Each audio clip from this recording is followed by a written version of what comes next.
calls you had your zuckers. I got here. I had your bronze. I left in the home. I ran home. Perfect. Got away.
Of the Varsity School, championship you to welcome to Mollenkopf Stadium for tonight's contest between the Spartans and the Varsity Raiders.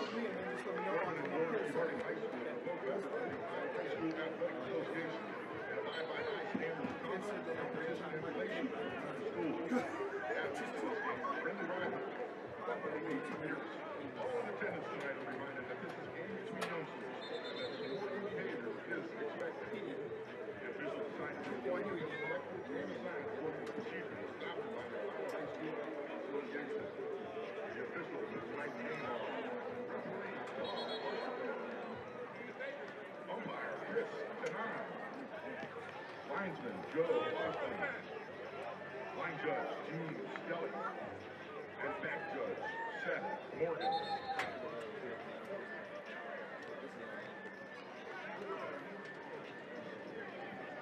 And now let's meet the starters for tonight's game. First, for the Boardman offense. Starting on the offensive line, number 59, the sophomore, Dominic Gagliano. Starting on the offensive line, the junior, number 63, Sean O'Malley. Starting on the offensive line, a sophomore, number 64, Cameron Dancer. Starting on the offensive line, a senior, number 68, Ryan Monty. Also on the offensive line, a sophomore, number 72, Dominic Cordova. Starting at tight end, a junior, number 19, Mason Araki. Starting at wide receiver, senior, number 13, Brian Calvin. Also at wide receiver, a senior, number 11, Aiden Bird. The other wide receiver for the Spartans, number 12, number 2, Will Clark. Starting at running back, a senior, number 6, Willie Torres. Quarterback for the Spartans tonight, junior, number 15, Zach House.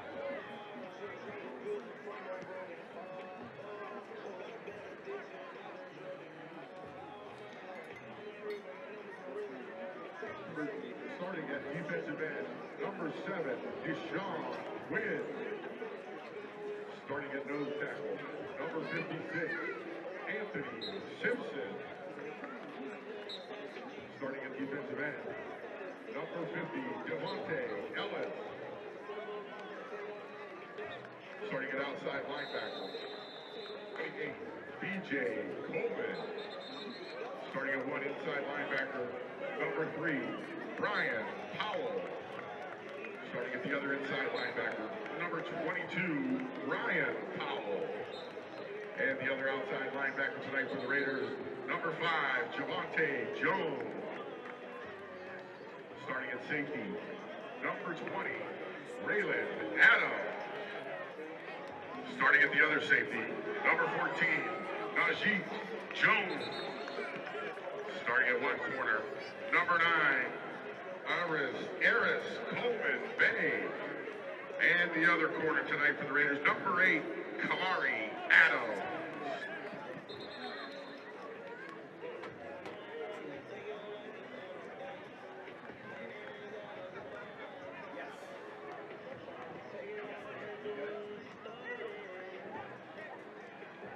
To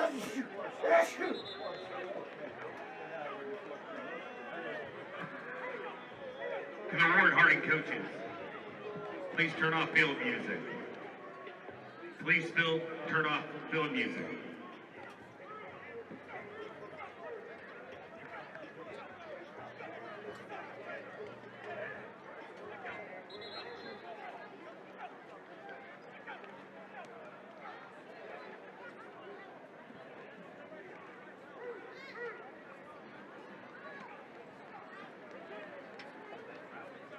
Good evening, ladies and gentlemen, and welcome to the 2023 Warren G. Harding Homecoming Ceremony.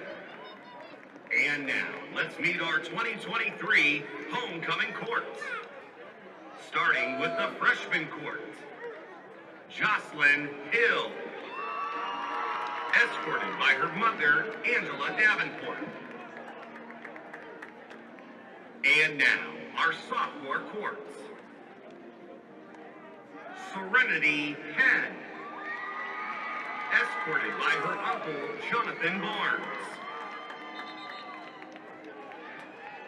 O'Brien O.J. Galladay, escorted by his sister, Kaden Reed.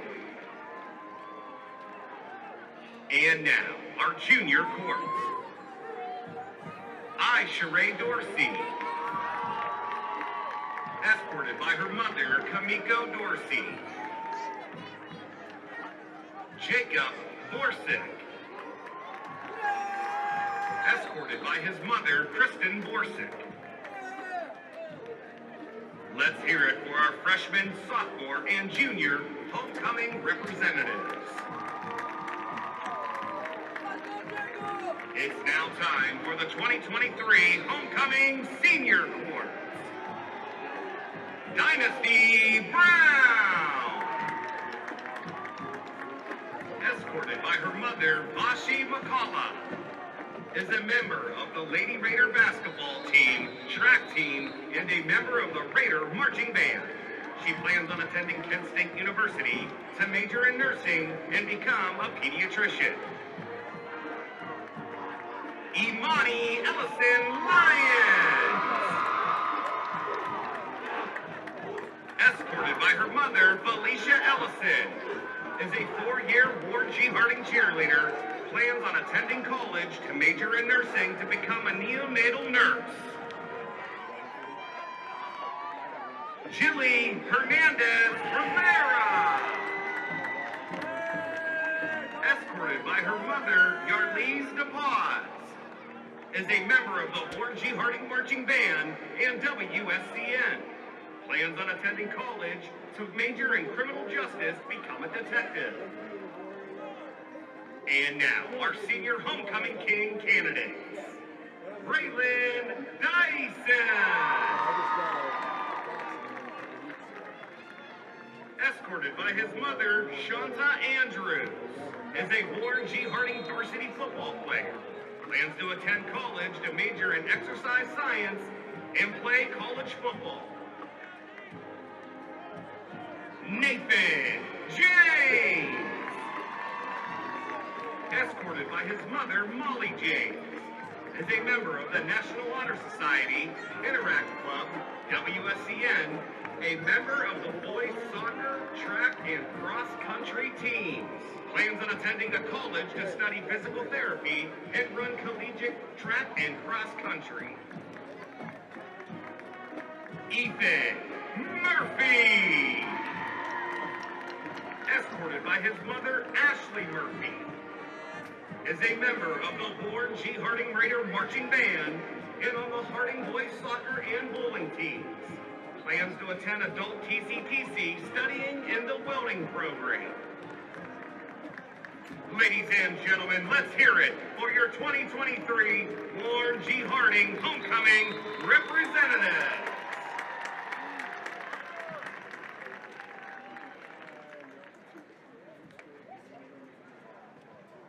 It's now time to announce the 2023 Ward G. Harding Homecoming King and Queen. To crown our homecoming king, please help welcome back 2022 homecoming king, Khalil Williams. And now, your 2023 Warren G. Harding homecoming king is, drum roll please,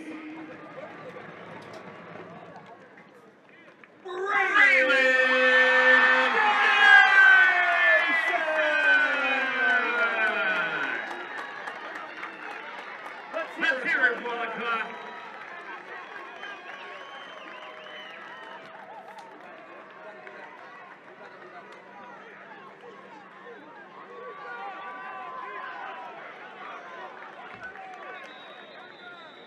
Congratulations, Braylon. To crown our homecoming queen is Student Council Advisor Don Harper. And now, your 2023 Warren G.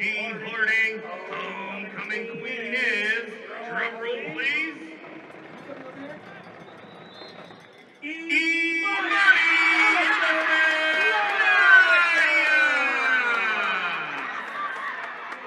let's hear it for Monty. Mollenkopf Stadium, congratulations to Braylon and Imani.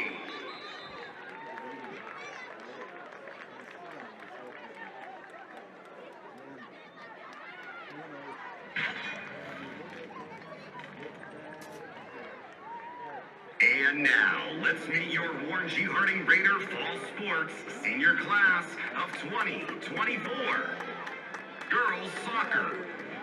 Markayla Henderson, number 37, forward. Ian McNally, number 27, forward. Rachel Murphy, number 31, forward. Emma Riley, number 11, midfield. Ren Rohr, number 9, defensive mid. Samantha Stanton, number 35, defense. Brenna Bittner, number 19, forward. Brooklyn Allen, number 14, forward. Mia Jones, number 22, left mid. Boys Soccer. Michael Slimos, number 3, midfield. Nate James, number 33, midfielder. Carno, number 7, striker. Caleb Gardner, number 21, midfield. Volleyball. Camille Richardson, number 2, outside hitter. Sarah Bell, number 34, middle hitter. Dave Mason, number 32, middle hitter. Cherish Green, number 8, hitter. Golf. Michael Slimos, boys golf. Carno, boys golf. Cross country. Nate James, cross country. Thank you, seniors, for your commitment to Warren G. Harding Athletics, and we wish you great success in your years to come. In cheerleading, it's no secret. You'll fall down. You'll stumble. But on this cheer squad, you gave your blood, sweat, and tears, perfecting your talents and ability all summer, every camp, every week, getting back on your feet every time. It's game day. It's time for the cheers. It's time for the spirit of this school to shine. And it's time for your energy. Ladies and gentlemen, your 2023 Warren G. Harding Raider cheerleaders.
Testing, testing.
Ladies and gentlemen, we proudly present the gold standard of Northeast Ohio, the Warren G. Harding Raider Marching Band.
Now, ladies and gentlemen, would you please rise for the playing of our school alma mater, the Gold and White.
Tonight, the Warren G. Harding Band welcomes 8th grade band members from Jefferson, Lincoln, McGuffey, and Willard schools.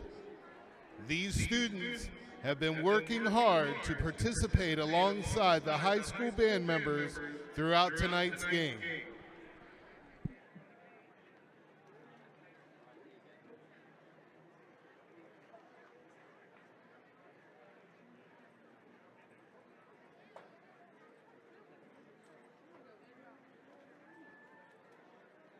Do you have cash on you? I don't know if I can reach you.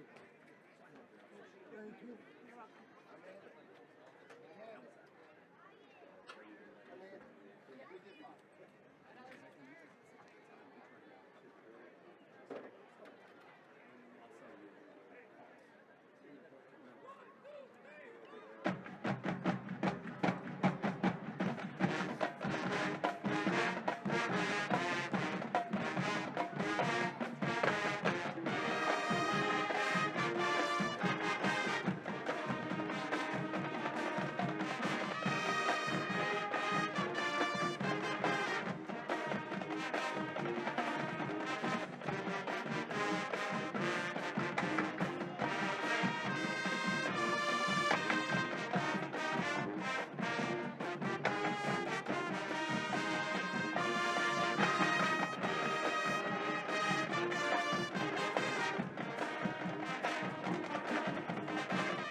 Mr. Young and Miss Cerny, along with the entire Harding Band, would like to thank the middle school directors, Mrs. Hall, Mr. Kiefer, Mrs. Torres-Feeney, and Mr. Fitch, for their work in preparing the 8th grade students for tonight's performance.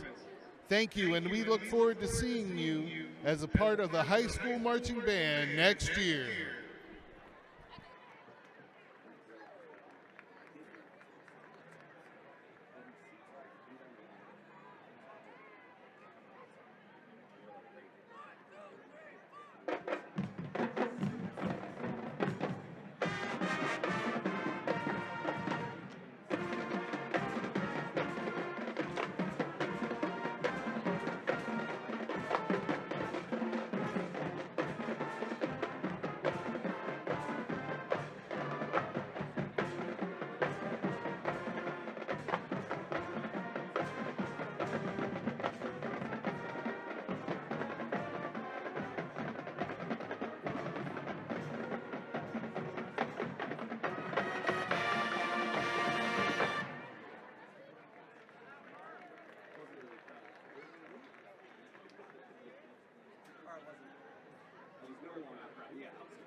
In the middle of our city stands a structure forged from concrete and time, This is where we gather to watch greatness unfold.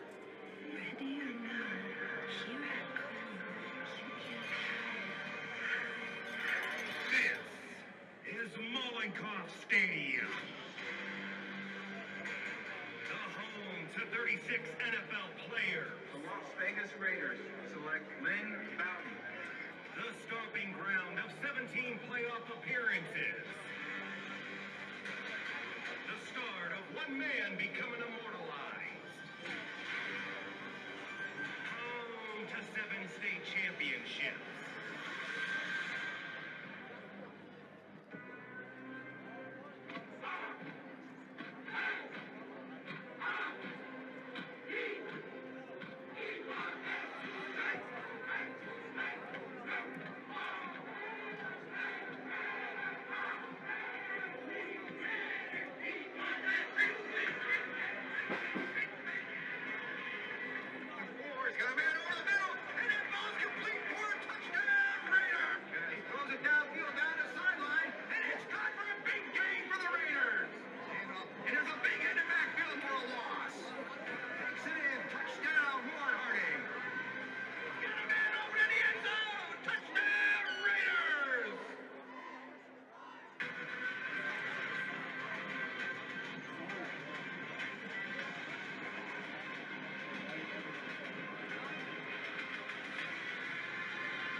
The Varsity school system, and especially our Raider football program, has been blessed over the years to have John Caparina serve as our radio play-by-play broadcaster from 2012 to 2019.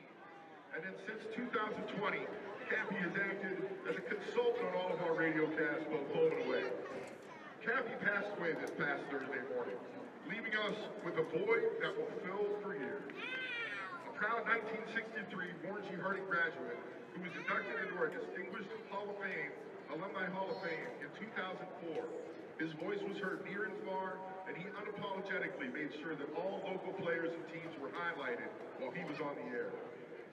A graduate of the highly acclaimed Ohio State University telecommunications program, his 6-decade broadcasting career found him behind the mic doing play-by-play for over 3,000 football, baseball, and basketball games, always interjecting a fun fact about those who were playing over the course of the game.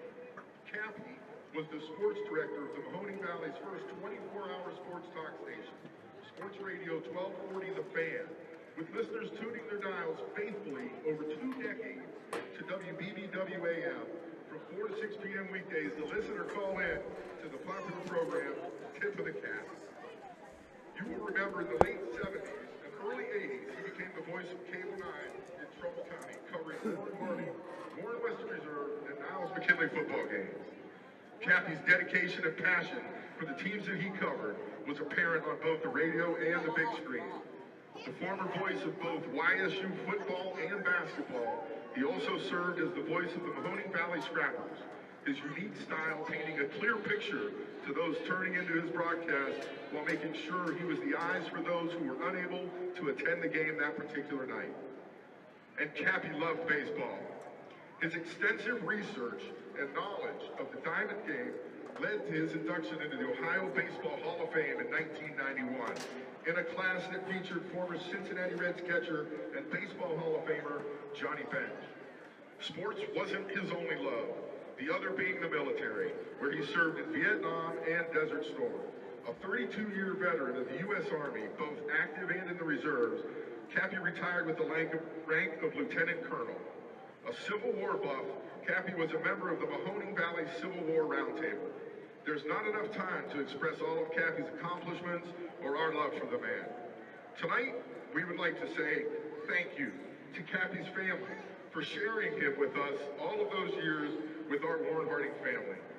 We love you, Cappy. And if now we could all rise and please have a moment of silence.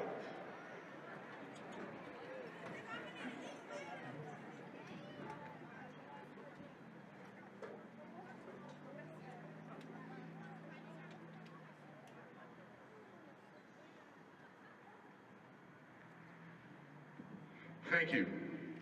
And now at this time, we would ask those of you who are able to please stand for the gentlemen to remove their hats as the Warren G. Harding Marching Band, under the direction of Mr. Reed Young and Miss Heather Cerny, honor America with the playing of our national anthem, the Star-Spangled Banner.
Good evening, Raider Nation. We are live one more time from Mollenkopf Stadium, where tonight it's homecoming, and the Raiders play host to the Boardman Spartans.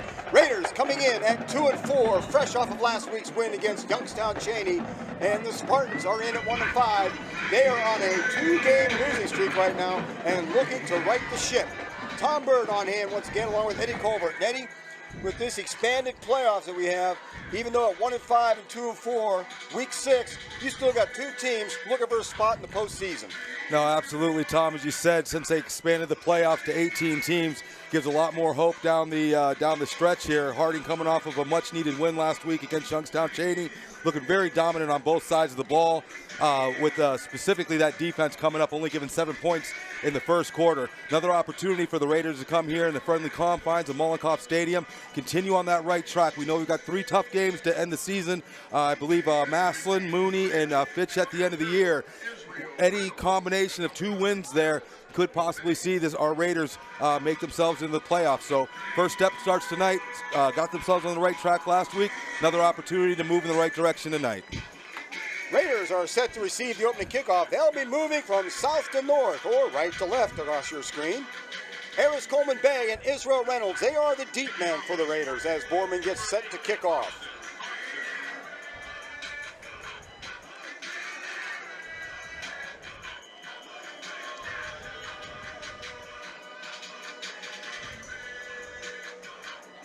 Tom, talk about, both teams trying to get on the snide here. Look for Boardman. Wanted to watch out for maybe an onside kick there, but obviously went deep to Harris Coleman Bay. So short kick, Harris Coleman Bay brings it outside the 35-yard line, and the Raiders are going to set up first down and 10 at the 37. Really look for the Raiders to come out here in their first possession here and to start the quarter. Look for them to get a fast start. Saw Coach Arnold last week switch some things up in the backfield with bringing in that number 4 who was back deep there, Israel Reynolds. Said his name a lot last week. Going to see a combination of him and obviously, number 10, Antonio Smith, transferring over this year to Harding. Been a really big factor back there, speedster. Look for a lot of big things out of the backfield this week against the Boardman Spartans. And right off the bat, it looks like Harding's coming out in that Wildcat. They've got Antonio Smith set to take the snap. It's a low snap, and Smith has to cover it up, and that's about a 5-yard loss right off the bat for the Raiders. All year, Tom, this coming out of shotgun has been an Achilles heel. We've seen whether it's Chaz Coleman back there at quarterback or Drew McCown back there at quarterback. We've seen too many of those snaps go low, really throwing the timing off of the play. Not the way the Raiders wanted to start by getting behind the chains early here. Going to create a 2nd and 16. And it looks like they're going to pull Chaz out of the game once again. This has been an issue all year with pulling these pants up over their knees. They got to realize this is not college. This isn't the pros. Get those pants pulled down. I get it. It makes them feel that they're going to be a little faster, but I promise you, with that little bit of padding there, you take a helmet to the knee, you're going to wish you had that pad pulled down. That brings Drew McCowan back in. Drew had a nice game last week against the Cowboys, set to take this snap. And right away, McCowan finds number 17, Donovan McCoy. That ball was dropped, and it's fumbled and picked up by Boardman. That's going to be returned for the touchdown. Number 11, that is Aiden Bird with the fumble recovery and touchdown for the Boardman Spartans on the second play from scrimmage. Obviously not how the Harding wanted to get this game started. Getting behind the chains on that fumble. You see McCoy does make a football move with it. That was a fumble last week. McCoy had a nice interception return up the sideline there. Unfortunately this week not able to hold on to the ball. It's going to result in a quick turnover and 6 points for the Spartans here, lining up for 7. Austin Conkson in to attempt the extra point for the Boardman Spartans.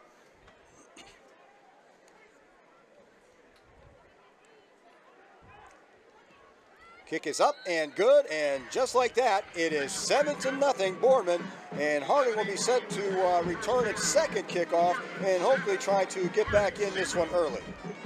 Yeah, obviously we talked about not how they want to start out. You come out, you have a low snap that results in a loss of 6.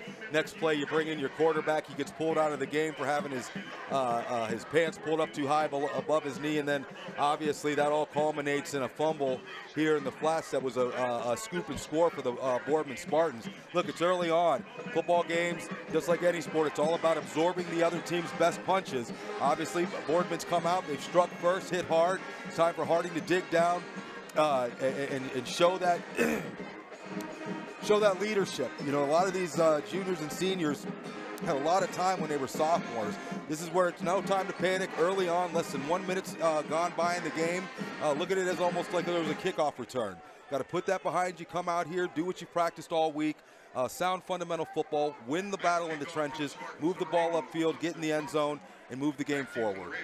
Harris, Coleman Bay, and Javante Jones are the deep backs. Javante Jones in as opposed to Israel Reynolds last time. Javante Jones up there on the far side. And once again, that is number 80, Austin Conkson for the Spartans, getting set to put the ball back into play.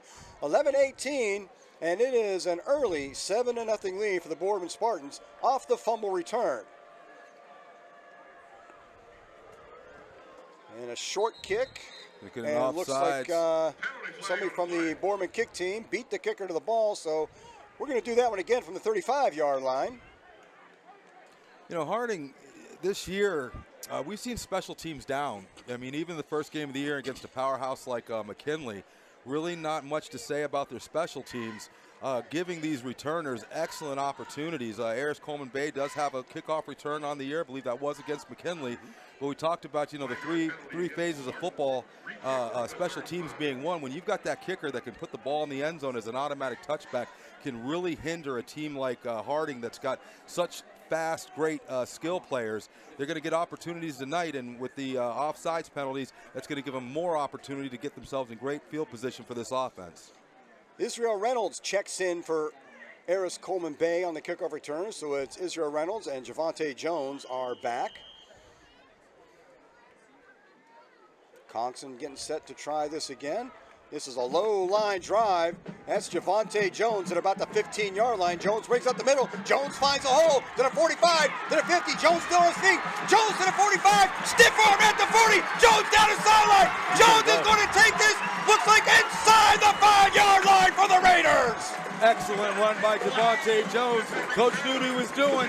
After that offsides penalty, he'd taken Harris Coleman Bay out, put Jones back. You remember, at the beginning of the year, he was getting a lot of reps at tailback there. He's shown the ability to run hard, right up the sideline, using that stiff arm, ball in the right hand to protect it up the sideline, going to give that Harding offense great starting position here inside the 5-yard line.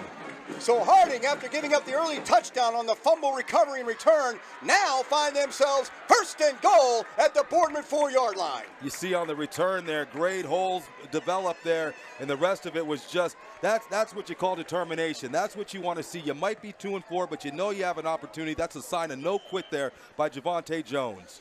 And that looks like Antonio Smith in to take the snap again with Israel Reynolds. Another low snap. Smith's got to scoop it up. Smith going out on that right side. There's nobody there. And it's touchdown, Raiders!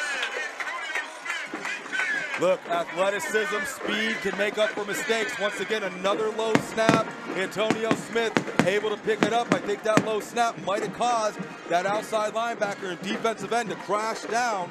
As you watch this replay, you see both. The end comes down. He gets sealed off. That's too much. Antonio Smith is too fast. Nobody's going to catch him. Put 6 on the board for the Raiders. Jake Doherty, the 4-year kicker for the Raiders, on to attempt the extra point. Talked about after that first touchdown, Tom, absorbing that punch, not panicking. A lot of these players out here have a lot of experience under the lights, and that comes in handy in times like this. That kick is up and good, and after the huge kickoff return by Javante Jones, the Raiders have punched it in and tied the game at 7 with 10:58 to play in the first quarter. Great to see the Raiders get on the board quick there after that score by Boardman. Great kickoff return, but Also, great poise by Antonio Smith there, being able to recover that low snap, didn't panic, was able to take the ball, pick it up, and just use that track star speed that he has. All he needed was one step. As soon as that defensive end made the mistake of taking one step in, it was over. Nobody's going to catch Antonio Smith in the open field.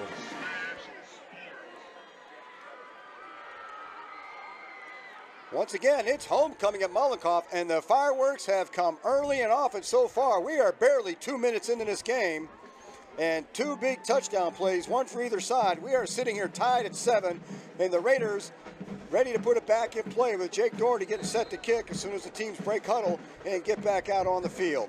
Well, it's almost like, Tom, you're a minute 2 into the game. As former players, you know this is a wash at this point. It's almost like the game starts over at this point.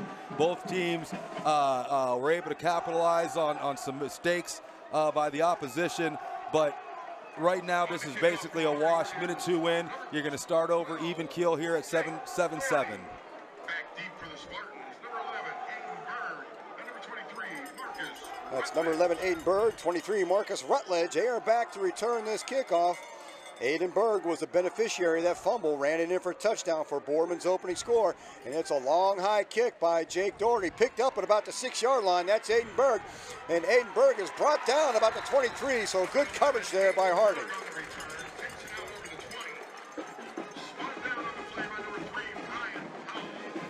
Ryan Powell, 22, senior.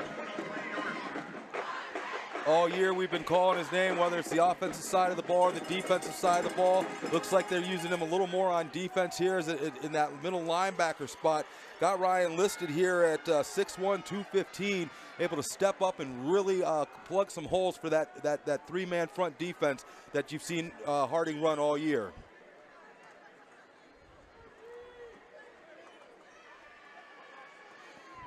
Quarterback sits back to throw. He finds a man open over there, and he is hit right away. That's going to be a minimal gain for about 2 yards. Zach House, the quarterback for Boardman, completes that first pass for about a 3-yard gain. Brings up a 2nd down and 7 at the 26-yard line. Boardman quick to the line, trying to keep Harding from making any defensive substitutions.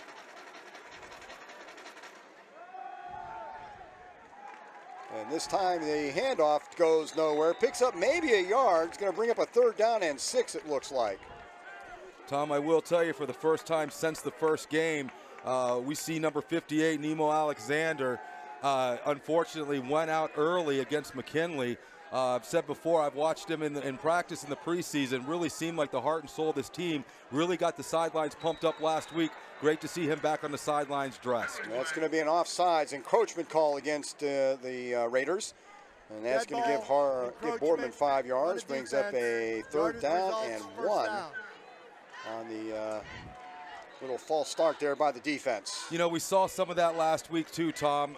You know, we talked about the correction. It'll be 3rd down. The offense and the defensive side of the ball that we saw from the Raiders last week, but we did see some of those mental mistakes of some early jumps that was to the disadvantage of that Raider team. There's the handoff to Willie Torres. Torres didn't quite get the initial signal. Now the other official does signal a 1st down, so they're going to move the chains on this one. Donovan McCoy, 17, coming up, making that hit there, leading the charge. Like to see that swarm. Like to see 4, 5, 6, 7 helmets around the ball on every play. So Boardman just does get that 1st down at the 33-yard line. Zach House is now back there. He is all by himself. He's got 2 receivers left, 3 to the right. And he drops straight back. Under a lot of pressure, gets rid of it. That ball is knocked loose, so it is not caught. That's going to bring up a 2nd down and 10. He was looking over the middle there for number 9, Andrew Severko. Severko turned into a defensive back there, 17, saying his name again. Donovan McCoy was in excellent position there to make an interception, similar to what he was able to do last week. Andrew turned into a defensive back to keep the Spartans ball. House again looking to pass, dumps it off to Willie Torres, and Torres had no place to go. Might have fallen ahead for a yard, but that's going to bring up a 3rd down and 9. Yeah, great job by the defense there, really sniffing out that screen. Talk about, you know, the defensive lineman got to be aware there's no such thing as a free lunch. When you see those linemen letting you through, that's a first sign indicator to either get your hands up to try to knock the ball down or get ready for that middle screen. House has 4 receivers set up over to the right. He is rolling out to his right, looking downfield under a heavy rush. And that ball's going to sail out of bounds, bringing up a 4th down and long. And the Spartans are going to be forced to punt on this possession. Raiders looking really good up front here, winning in the trenches, only sending 4 on the rush right there, able to get major pressure on the quarterback. All he could do is really take that ball and throw it out of bounds, give his punter an opportunity to try to pin the Raiders back deep.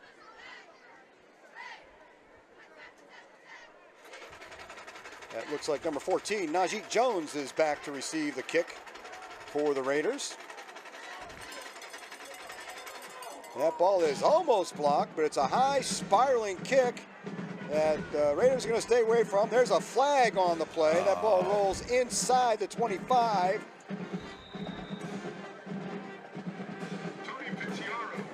We'll see what they're going to call here.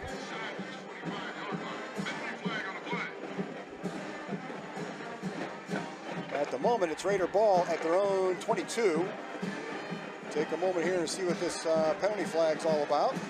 Yeah, they got a nice bounce there. Really wish, you know, want to try to catch that one in the air to avoid that big bounce there. But we're going to see what this penalty flag is, if it's going to back the Raiders up even further.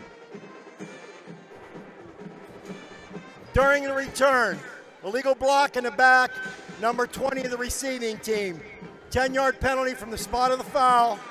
From the end of the kick, first so that down. Illegal block is going to cost Hardy 10 more yards. It'll back them up to their 12-yard line.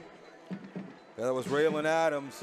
Like to see the aggressiveness out there. You want to see your guys running around, putting blocks on people. Just got to make sure, we keep your head. Excellent opportunity here. Still pretty early in the first quarter. Haven't really seen the offense much. I mean, we had the big kick return. Got to fix the snaps, though. We've seen this pretty much all year with some difficulty of that center to quarterback exchange within the shotgun. Looks like we've got Chaz Coleman back in now, number 13 at quarterback. Chaz Coleman indeed in at quarterback. He's got Antonio Smith. Coleman turns to his right. That ball is caught over there. That looks like number 6, DeAndre Thomas. He'll pick up about 8, brings up a 2nd down and 2. Sorry, that's number 8, Kamari Adams on the reception. You see the difference when that snap is up. It allows the quarterback to keep his eyes up downfield when he's got to reach down and look at it. Not only does it throw the timing off, but it takes the quarterback's eyes off downfield. Looks like we're going to have another false start here. Flags on the play, and that will probably back Harding up 5 once again, so that good first play from scrimmage gets negated a little bit. Offense, number 74. Takes Harding back to the 15-yard line, where it's going to bring up 2nd down and 7. Yeah, we saw some of this last week, Tom. Early in the game, I think both teams know the importance of this. Just got to get the guys settled down. There's the give to Antonio Smith, and Antonio Smith had absolutely nowhere to turn. He's going to lose a couple yards. And that's going to bring up a long 3rd down from deep inside Raider territory. Well, you see the difference here from where he scored to this play here. You see the outside linebacker and defensive end do their jobs by setting the edge there. Even as fast as Antonio Smith is, no way to be able to beat the defender to the outside, ends up in a loss. 3rd down and 12 as Coleman drops back to pass. A lot of time back there. Now he's got to scramble around a little bit, still looking downfield. And that pass is going to go out of bounds. That's going to bring up a 4th down and 12. Can't tell if that's a flag or that's a mouthpiece down around the 10-yard line.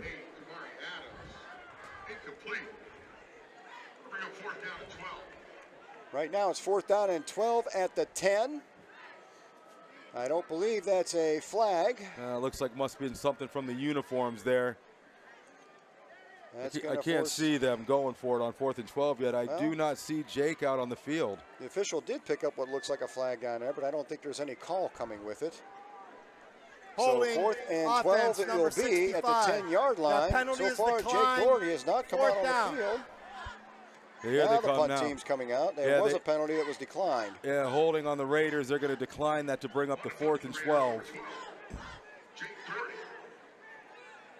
Early on, obviously, too many penalties. Just got to kind of settle it down. I know these guys are out there. It's homecoming night here at Mollenkopf. Obviously, that brings a little more sense of urgency for the players down on the field. Obviously, want to get a win in front of the home crowd here at Mollenkopf, and especially on a homecoming. Punt team still short a man or two. Finally get that last guy out there. As a Notre Dame fan, I don't want to hear nothing about being short men on the field.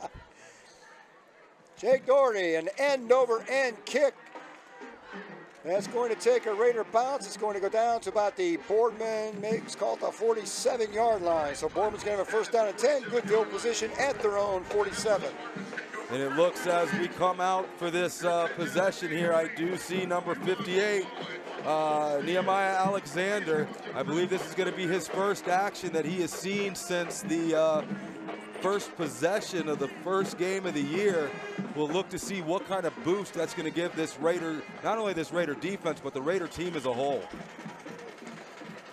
Zach House, once again, the quarterback. He's got Willie Torres set up to his right. First and 10 at the Boardman 47-yard line. 7:19 to go in the first quarter. The game is tied at 7. House drops back. Quick pass. Looking for number 2, Phil Clark over there. And that ball goes incomplete. Brings up a second down and 10. Well, you can tell what the pressure's done to this Boardman team. I mean, this is nothing but a shotgun, one step and throw. That's all due to the early pressure that this front three has been able to get on that to the Boardman quarterback. And Zach House this time is all by himself back there. Again, another quick pass. He finds his receiver over the middle. That was Willie Torres. Torres gets out about maybe 6 yards. Brings up a 3rd down and 4 from inside Raider territory now at the Raider 47-yard line. Once again, you see that quick pass to the outside is going to get them 5-6 yards. They're going to bring up a 3rd and reasonable for the Boardman Spartans. This time the handoff to Willie Torres. Torres is going to fall a yard or 2 short. There, it looks like they're marking it at the 45. That looks like a 4th down and 2 for the Spartans coming up. Yeah, got to assume in this right over the, it looks like they're going to bring out the punt team. I'm surprised with a 4th and 2 here early in the game. Haven't had much success on the ground, but did assume that in this position, especially at 1 and 5, I did really assume the Spartans to go for it there. But so watch a fake here, watch a hard count. Harding's been known to jump off sides in the last couple weeks. Make sure they're not deking you here. See if they're going to force them to burn a timeout here on this helter-skelter formation. Tony Pinciaro back to punt. And is Najee Jones set to receive Yeah, they're going punt. to take the penalty. Low kick. And Jones is going to let this, and that will get into the end zone. Let me see. Or maybe not. And it doesn't look like it. They're going to call that down inside the Raider 1-yard line. You know, I'm not real sure about that call. Well, you watch the replay here. The first player down that tried to down the ball there, I'm not sure if he touched it while he was in the end zone. And further back than that, I thought the play clock expired. That's going to be close here. Well, the Raiders are backed up about as deep as you can go. The referee, the official, is positioning that ball just beyond the Raider goal line. So it is first down and a long 99 to go for a Raider score. 1st and 10 inside the 1-yard line. We'd like to see the Raiders put something together here. It all starts up front, the line of scrimmage, winning that battle there as you watch the replay. As you see here, he's definitely touching the ball, and he is in the end zone. Yeah, that's a call. Don't complain about too many calls. I'm not sure about that one. Antonio Smith set to take this snap. Smith is going to keep that one. Smith dances outside, gives himself a little, and Smith has broken a tackle, and Smith gets it out to about the 13, 14-yard line, and all of a sudden, the Raiders have a little bit of elbow room. Yeah, as you see Smith really using his vision here, his patience, letting those blocks set up there. Nice little spin move, get himself to the outside. Nice gain to get the Raiders from outside of the locker room. Gets the ball out to the 13 on that little scamper. It's a first down and 10. Smith stays in the quarterback. He's got Israel Reynolds set up to his right. And this is a straight quarterback run, trying to get around that right end. Smith is outside the 20. Smith is close to another Raider first down. Antonio Smith again that time. He had Israel Reynolds, number 4, as his lead blocker there. Like the patience. Look, he's a burner. But like the way he gauged his speed there, let those blocks set up, let Israel Reynolds get out there. You see Ryan Powell out there blocking, able to move those chains again. That was an 11-yard pickup out to the 24, and the Raiders once more at 1st and 10. And a lot of jumping around, asking questions the sideline, and a little too much. And that's going to be an illegal procedure call, and that's going to cost the Raiders 5. Yeah, you know, I see Coach Arnold coming out to talk to the official. I wasn't sure that we were set. They were still looking over at the sideline for that play to call in. Not sure Dead how ball, they could have false called. Start, offense, number 65. 5-yard penalty, first down. That's going to make it first down and 15 as the Raiders get backed up to their 19.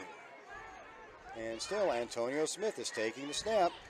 Now he's going to try the left side. Gets it back, gets a couple back, but it's going to bring up a second down and 13 at the 21-yard line. See Chaz Coleman coming in to assume the position of quarterback there. You know, we talk about the Raiders and those skilled positions and the ability to be able to score from anywhere on the field. I think Coach Arnold in this kind of drive, starting at that 1-yard line, really would like to see his team put together a 10, 12-play drive. And Coleman drops back to pass. All day. Looking wide downfield, open. he's got a man in the middle, and that was number 29, Marcus Crum. Big pass play for a first down all the way out to the 45-yard line. Marcus Crum, we've called his name a lot this year. From his cornerback position to the wide receiver position, made some really nice catches over the middle, found that soft zone, and that cover 2 defense is always in the middle, wide open. Quick pass out to the right. That's Najee Jones looking for some running room out there. He's going to pick up maybe 3 yards out to about the 48-yard line. That's going to be a second down and 7 for the Raider offense.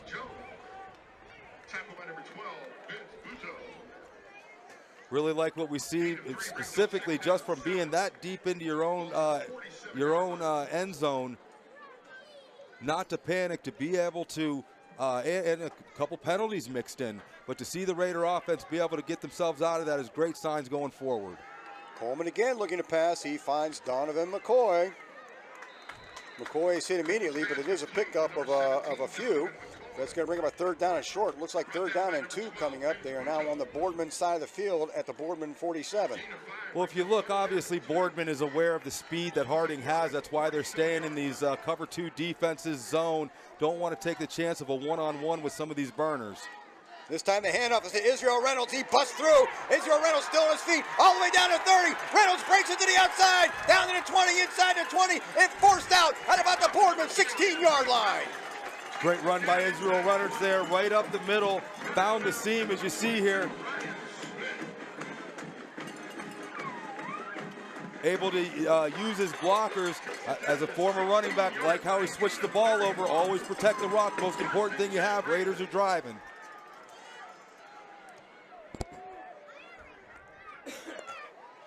That ball is complete to Donovan McCoy on his knees, so it'll be a pickup of about 4 down to the 12. Brings up second down and 6. You know, I'm really impressed with Chaz Coleman recognizing the fact that the defense is in zone. Wide receivers recognizing the zone, not trying to run through it, finding those soft spots, setting up. Chaz has got all the time in the world. Thank that offensive line to be able to find those wide open receivers. Coleman looking over the middle. That ball's a little bit underthrown. Looking for a Crum once again. You know, as the season goes on, you start to get more reps. You start to recognize those defenses and understand what the weaknesses are. Boardman coming out in a zone here, still with those 2 deep safeties. You're always, the 2 deep safeties, you should have a weak spot right there in the middle. Look for those skinny post patterns by the slot receivers. Third down and 6. The handoff is to Israel Reynolds, and he's got a hole all the way down to about the 6-yard line. That's going to be awful close to a first down. And that is what the officials are signaling. It is first down and goal, Harding at the Boardman 6-yard line. Yeah, another nice hard run by Israel Reynolds. In the beginning of the year, he wasn't in that rotation, but over the past 2 weeks or so, he's really come in and filled that role out well. Israel Reynolds gets the call again. Look at that power. And Reynolds drags the pile into the end zone, and it's touchdown, Warren Harding. Yards after contact. You see him stay low and just drive 2, 3 Boardman defenders into the end zone for a Harding touchdown.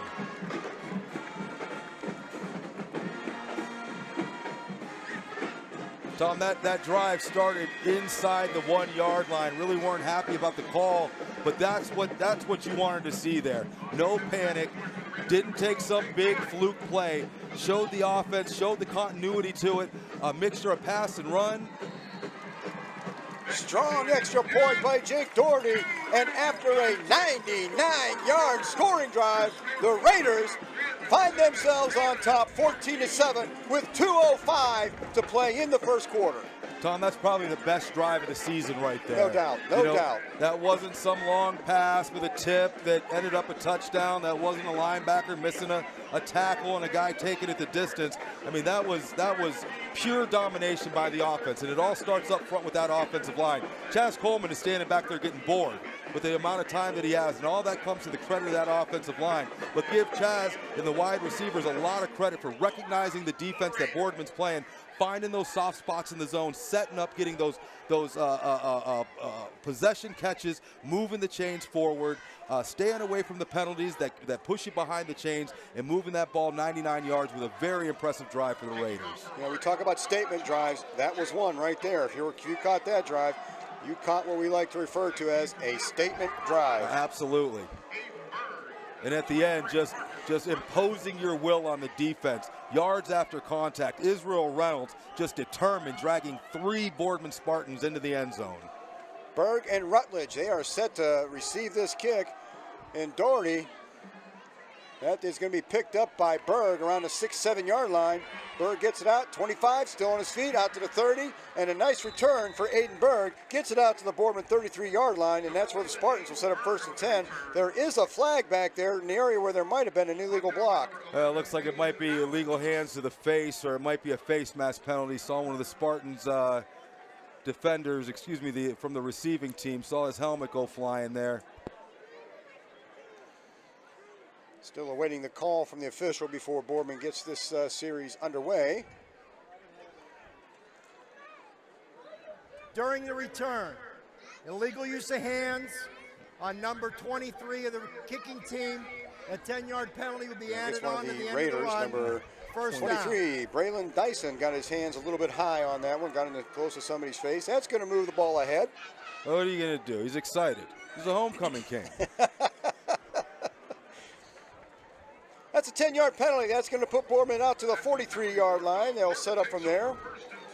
You know, all jokes aside, though, Tom, I mean, I think that's probably 5 penalties already on the Raiders here in the first quarter. Obviously something that they're going to have to address. And that could be the 6th. And Dyson is extremely excited because now he just got pinched for the encroachment Dead call. ball. Yeah, Coach Arnold's going to have a talk with him. Defense. It looks like 19 Drew McCown is going to go in at that left outside linebacker position, a position that he's familiar with. He was the starting outside linebacker last year as a sophomore, so he is familiar to the position. So it's 1st down and 5, Boardman. Zach House with his running back, Willie Torres, in the backfield. House drops back, and House under a lot of pressure. Breaks the tackle out to the 50. House is going to get the 1st down. Nice run by Zach House all the way down to the Harding 41-yard line. Yeah, a lot of determination by Zach House there. I think 4 or 5 Raiders had an opportunity at him, kind of grab and not able to Drew McCown, one of them that was able to get some hands on him, just unable to bring him down, put a shoulder on him and drive him to the ground. Great resilience by the Spartans quarterback. House with 5 receivers in the pattern, and again under a lot of pressure, and this time the Raiders are going to get him all the way back to the 50-yard line. Couldn't tell how many they brought there. I think they started out in that traditional three-man front. Obviously, one of the line backers blitzing there, but once again, nowhere for the quarterback to go there. Been under pressure. Zach House all night thus far has been under pressure by that front three of the Raider defense. Ball spotted at the Raider 49. It is 2nd down and 18. 4 receivers up to the left, and House is looking over there. It's going to be a false start on the Spartans. The Raiders call a timeout, try to slow this down and talk about that formation. Timeout Harding. It's their first charge. That is Harding's first timeout of the half. You know, those are the things that kill drives, Tom, whether it be a holding penalty, those 10-yard penalties that push you behind the sticks, or a big sack like that. Not only does the sack push you behind the sticks, but obviously gets that momentum going on the other side. They had great opportunities to sack House on the play before, kind of made a few people miss. I think they took that personally. Next play, you know, pin those ears back, come after the quarterback. Big sack for a loss of 8 yards. Going to put Boardman in a very precarious position here at 2nd and 18.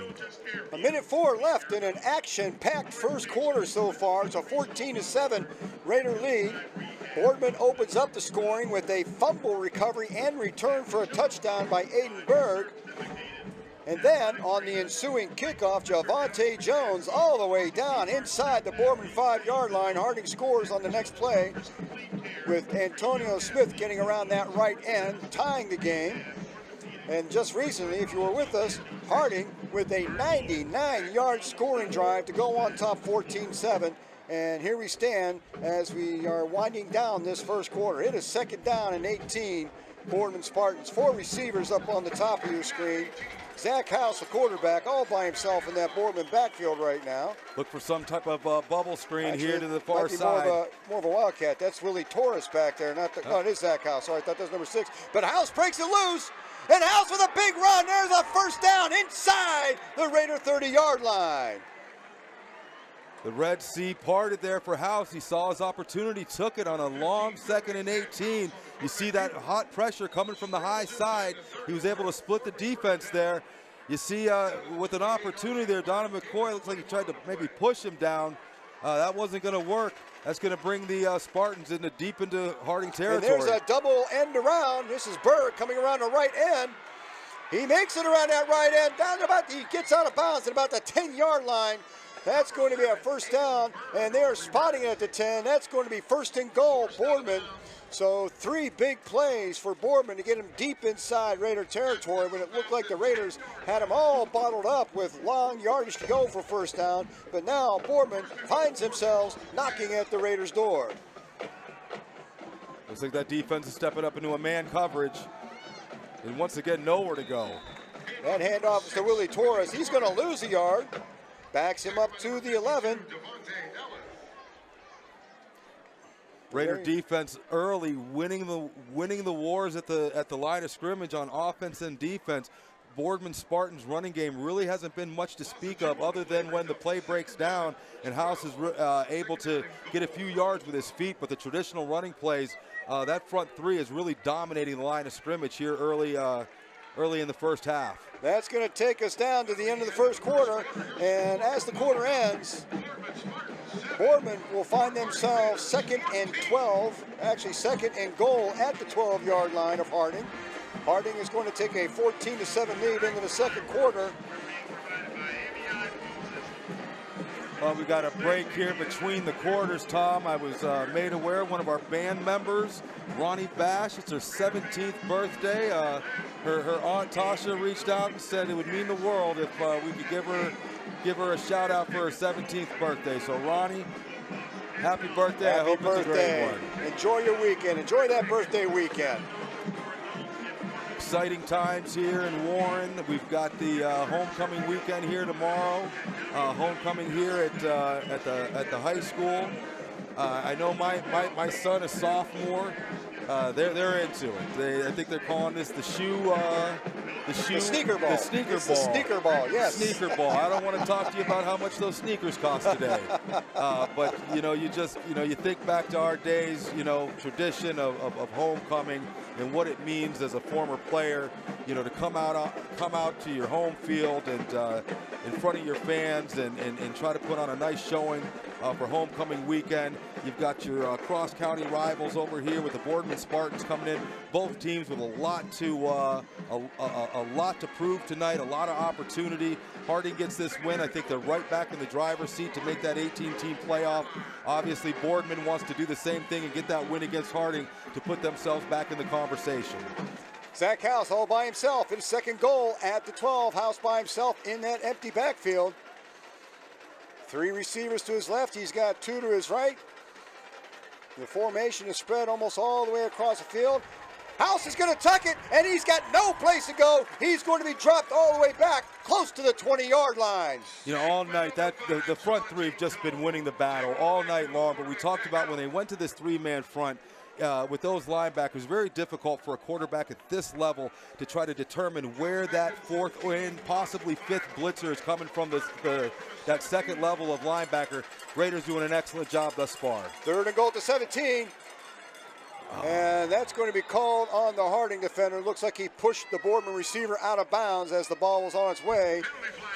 And that is going to give Boardman some yards, probably half the distance to the goal, and I'm quite certain it'll be a first down. Yeah, you really hate to see that on 3rd and 17 there. You know, talk about mistakes. Obviously, that was an aggressive mistake. Really like the idea of the cornerback there playing up and physical. You can see down here inside the 20, they've decided to go to a man-to-man in their secondary. Just pass interference. Defense, you can't do that. You know, you give him his chuck at the line. Make it difficult for him to get off the line, throw the timing off of those patterns, but just unfortunately a little too aggressive there by the high side cornerback. On the plus side, it's not an automatic first down, so still 3rd and goal, but now at the 8-yard line. And it was Kamari Adams getting a little too frisky over there at his cornerback position.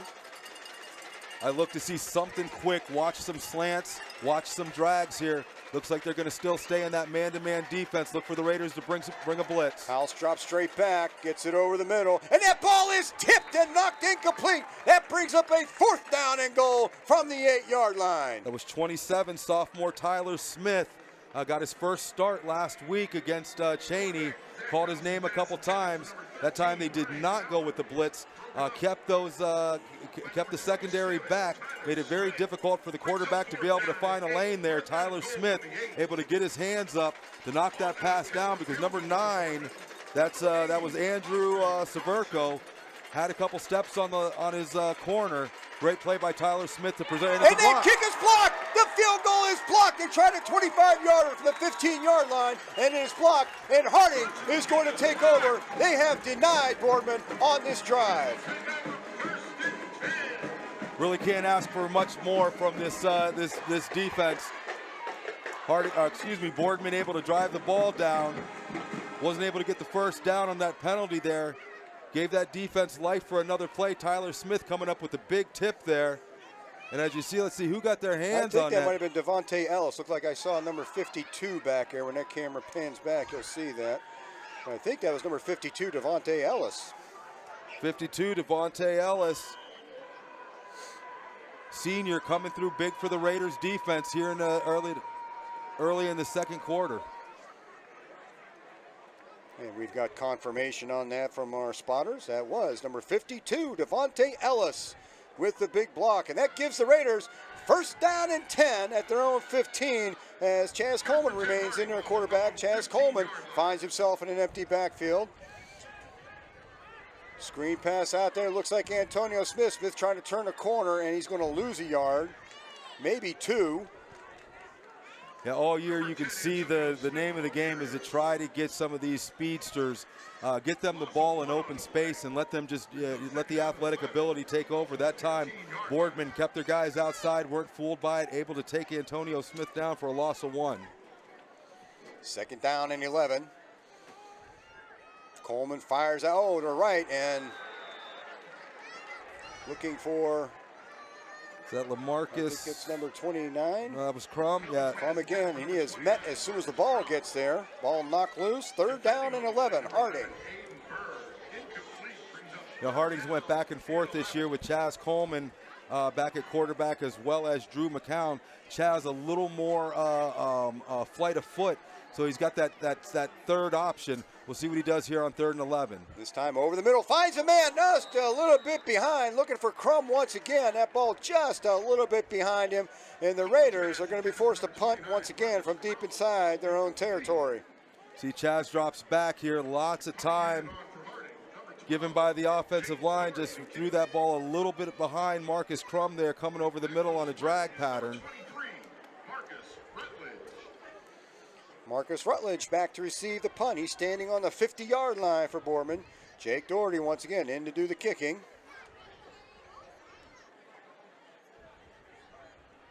Doherty, a high spiraling punt. That'll be fielded and fair caught at the Raider 49-yard line, and that's where Boardman is going to begin their next series of downs, 1st and 10. Well, the Raiders are going to call for that defense one more time to come out here, trying to get a 3 and out to get the offense back on the field. Really would have liked to have taken advantage of that blocked field goal. Give Boardman, give the Spartan defense a lot of credit. Obviously, you saw that momentum starting to shift towards the Raiders sideline. Big defensive stand by the Spartans, going to give themselves the ball in great position here on the Raiders side of the 50.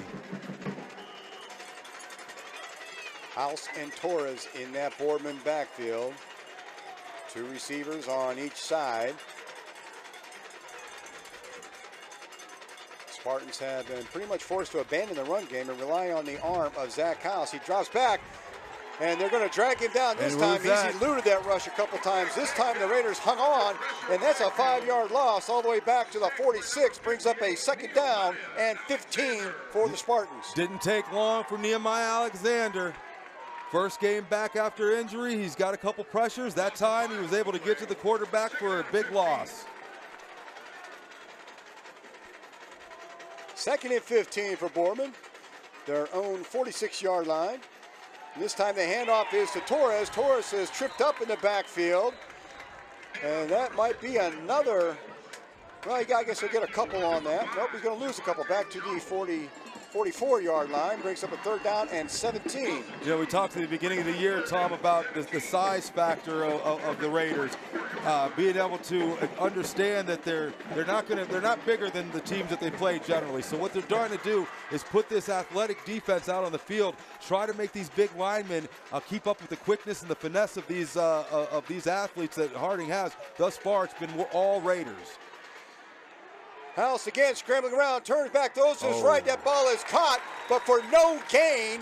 And that's going to bring up a 4th down and long. Actually lost a couple yards on that back as they spot them all the way back to the 42. It is 4th down and 19, and a great defensive stand for the Raiders. I'll tell you, Boardman's lucky to get that ball back. Quarterback rolled out to his left, threw a long pass over to his left side. Had 2 defenders waiting for him. That was Donovan McCoy and Tyler Smith just right there with the tackle to bring up this 4th down. And again, I think Javante Jones is going to let this one go. That ball's going to roll inside the 25, down to about the 23-yard line, where the Raiders will take over with 8:35 to play in the 1st half. Tom, you talk about double duty. That looked like 13. Chaz Coleman, the quarterback, getting in on the rush there with almost coming up with the block.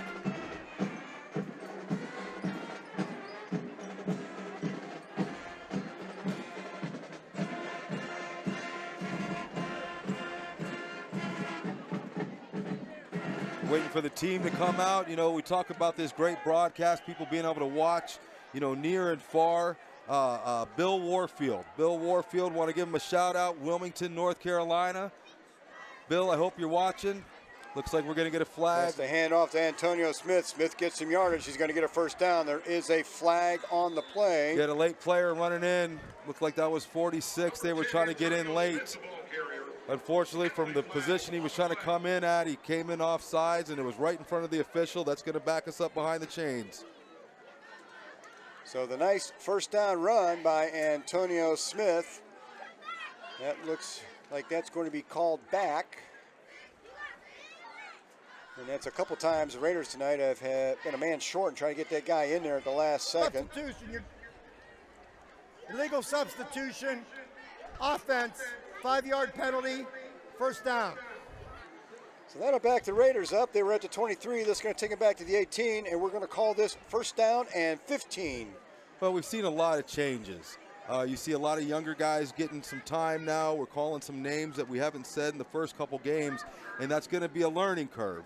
You know, whether it's the package that comes in on that play, you know, personnel issues, and that's going to take some working through. But these are the games that you got to win.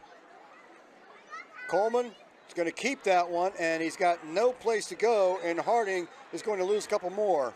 You know, that's the one of the biggest problems with the penalties is it shrinks the playbook.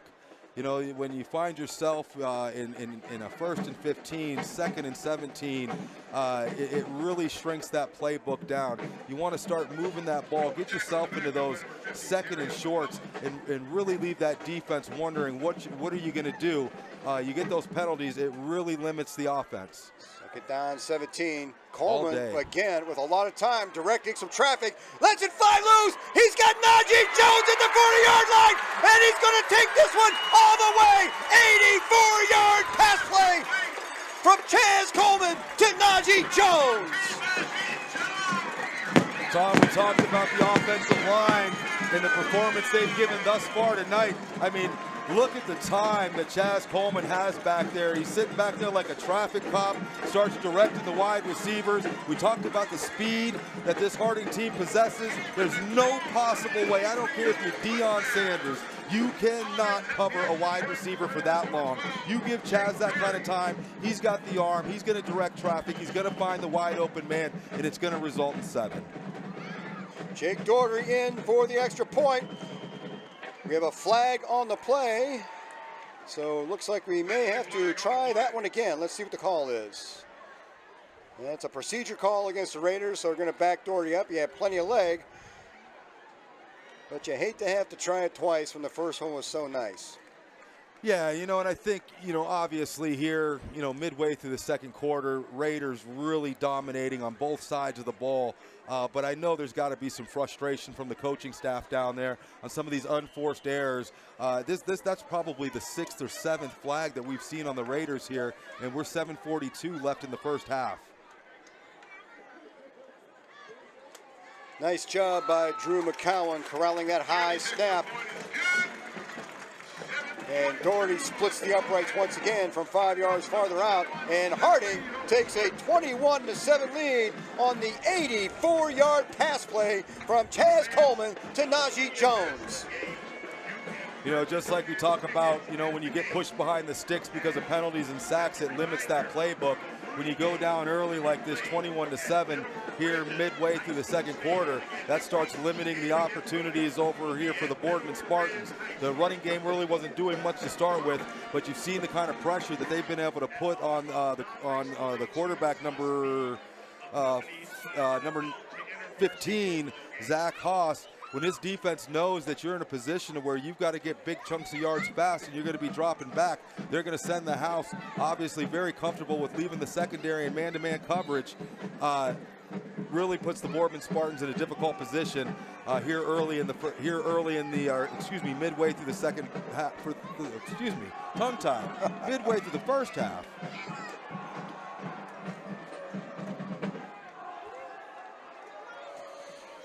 Once more, Marcus Rutledge, Aiden Berg are back set to receive this kick from Jake Daugherty.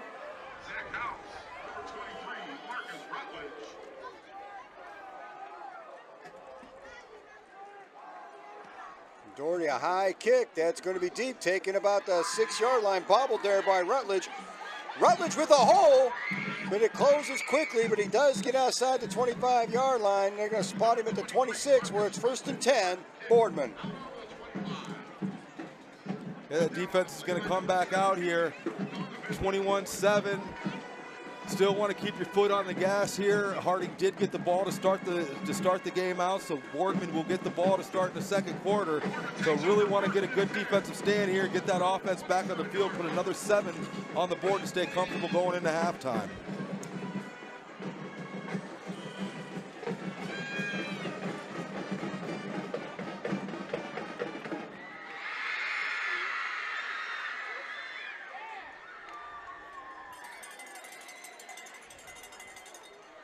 Zach House getting his signals from the Boardman sideline.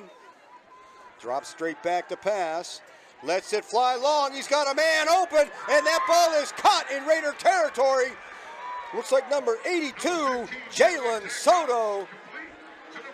We talked about how that pressure's been getting there here in the first half, leaving the corners out there, as you've seen all year long, comfortable with leaving those corners and safeties in that man-to-man coverage. That time the receiver got a step, quarterback was able to deliver a strike for a big gain for the Spartans. 1st and 10 at the Raider 41. A quick pass out to Torres, and Torres is met immediately, and that's going to result in about a 3-yard loss, and the clock continues to run in the first half. Looks like that might have been, was that 25? Was that LaMarcus?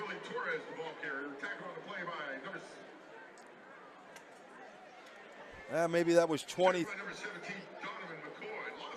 Looks like they're giving 17 Donovan McCoy credit for the tackle there, using that speed, able to really take up that space for a loss on the play. Loss brings up a 2nd down and 14, back at the 45, and House back to pass once again. And House under a lot of pressure and goes down back at his own 48-yard line.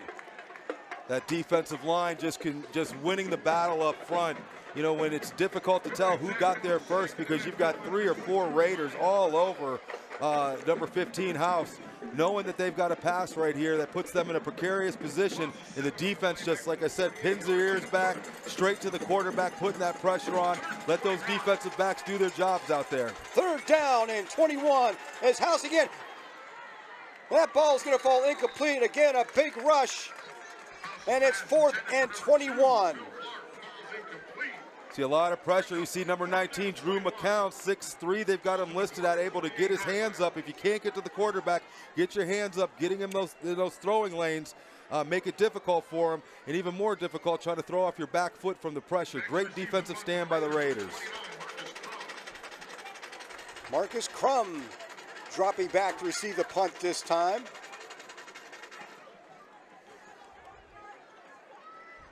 And it takes a Raider bounce. No. And that's probably not the best idea, but fortunately Marcus Crum corrals that ball. Might have been a little bit more wise to let that roll dead and let Boardman touch it, but at any rate, it's Harding ball, 1st and 10 at their 25. Yeah, 6 minutes left here.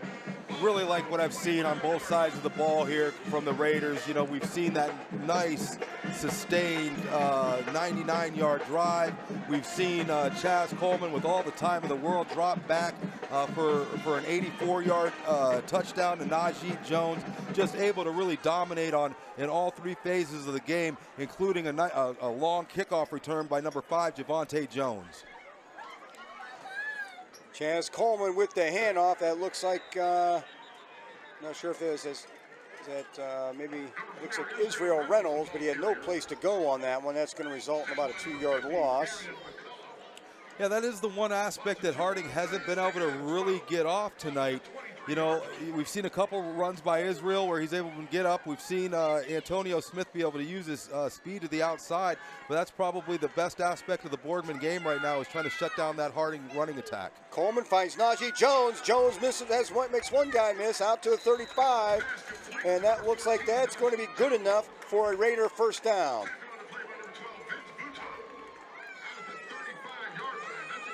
Once again, Chaz with all the time that he needs back there, supplied by that offensive line, able to pick this zone defense from the Spartans apart thus far here in the first half. And that ball literally rolls back. Needs to toss picks it up. Needs to toss and it. Gets it out of bounds. So all in all, nice play by Chaz Coleman to avoid the loss on that. And that might have been the lowest snap this year, and that's saying something. Yeah, you know, it's almost like you got to be, you know, the quarterbacks have played shortstop back there. Going to give him the gold glove, give him a gold glove thus far for his ability to be able to do that. But I'm impressed with the poise. You know, real easy for you to get out of sync with that. Right. Chaz knew where he was at, thrown the ball out of bounds, to live to play another down. And that's Marcus Crum, makes a couple guys miss. That's going to be a 1st down out around the 50-yard line. That line providing the time, Chaz being able to sit back there comfortable in the pocket. And the other thing I like what I'm seeing with Chaz, he's not settling in on one receiver. You know, I think he's probably spread that ball around to at least 4 or 5 different receivers, keeping that defense on their toes. There's Kamari Adams. Adams breaks it inside, makes a couple of guys miss. There's a face mask, and here comes the laundry. So Kamari Adams on that reception down to the 40-yard line. You're going to add 15 to that in a hurry right now. Yeah, you know, you start grabbing and you feel that face mask. It's difficult. Once you get it, you got to let it go, or it's going to result in another big penalty for against the Spartans here. Going to move that ball 15 yards downfield, putting this Raider defense in great position. Defense. That 15-yard penalty be added to the end of the run. That's going to take the Raiders down to the Boardman 25-yard line with 4:41 to play, so plenty of time for Harding to put some more points on the board. You know, great block out there by number 14, Najee Jones, the recipient of that 84-yard touchdown, able to throw the block to spring.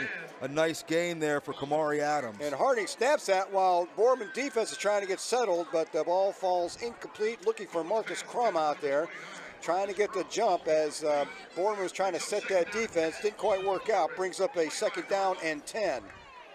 Well, absolutely. You want to keep your foot on the gas here. You're only up 14. Obviously, Boardman getting the ball at halftime.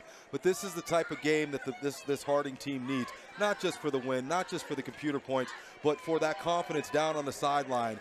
Nehemiah Alexander coming back on the team is going to be a big boost as well. Coleman's going to keep this one. He'll fall ahead for a few. Looks like maybe 3. Brings up a 3rd down and 7 at the Boardman 22. Looks like Harding's going to burn a timeout here with 4:24 left. It's going to bring them down to 1 timeout for the rest of the half. Shouldn't be a problem here on the Boardman 22-yard line. Plenty of time to get another 7 up on the board before halftime.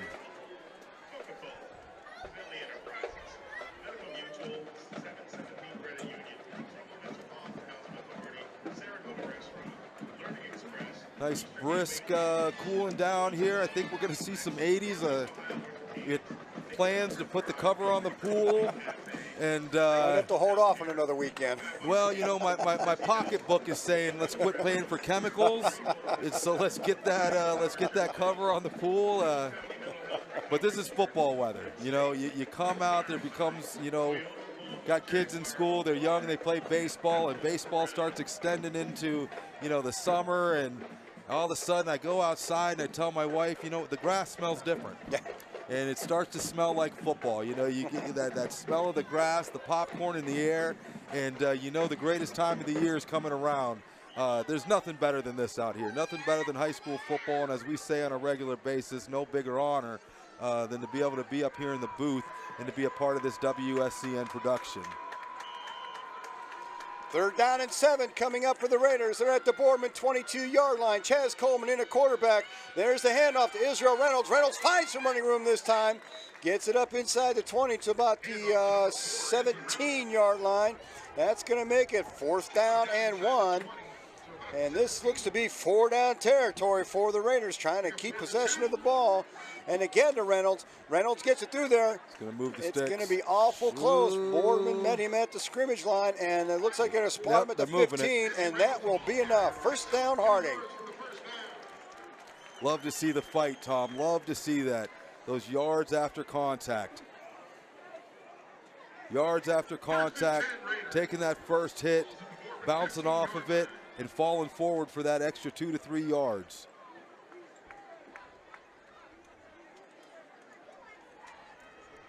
Once again, the handoff to Reynolds. Reynolds gets outside that left end. He's got some room inside the 10-yard line, down to about the 7. Nice run by Israel Reynolds. Brings up a 2nd down and short, right around the 7-yard line.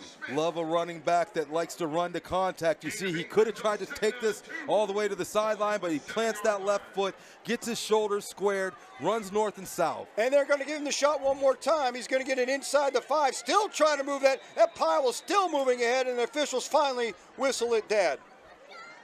Looks like that's going to move the chains here inside the 5. Going to give him a 1st and goal. Stop the clock here momentarily at 3:18 as they set the chains. or they set the ball, excuse me. First and goal, Harding at the Boardman 4-yard line.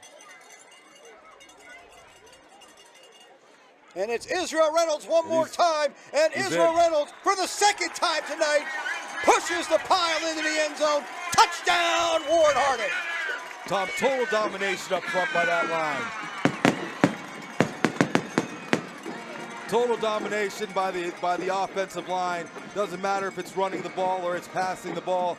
Give the ball to Israel Reynolds. He's running hard tonight. He's looking for that end zone. That's going to give Harding a 27-7 lead here. 2:59 left in the first half.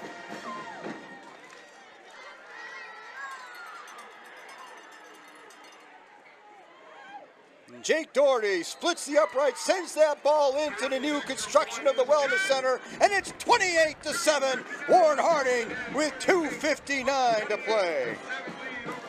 Yeah, Tom, the game starts out, first play from scrimmage, scoop and score by Boardman. A couple penalties, we saw a drop, snap, a sack. I mean, everything was going wrong for Harding, but as we remembered, it was only a minute 2 into the game.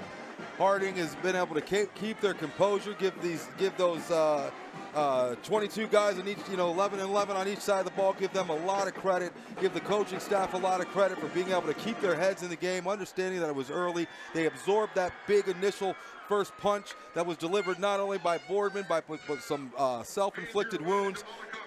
Fast forward, 3 minutes left in the first half, we're up 28-7.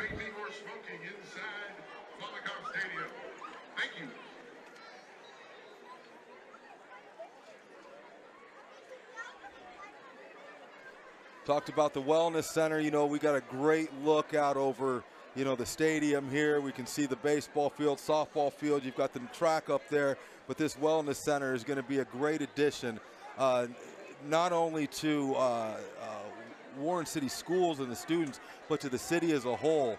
I go around town talking to people, whether it's visitors or people from here, everybody excited about all the great progress that we're seeing the city do moving forward, and a great opportunity for our kids. Rutledge and Berg are back once again. And this is going to be Berg on the return from about the 6-yard line.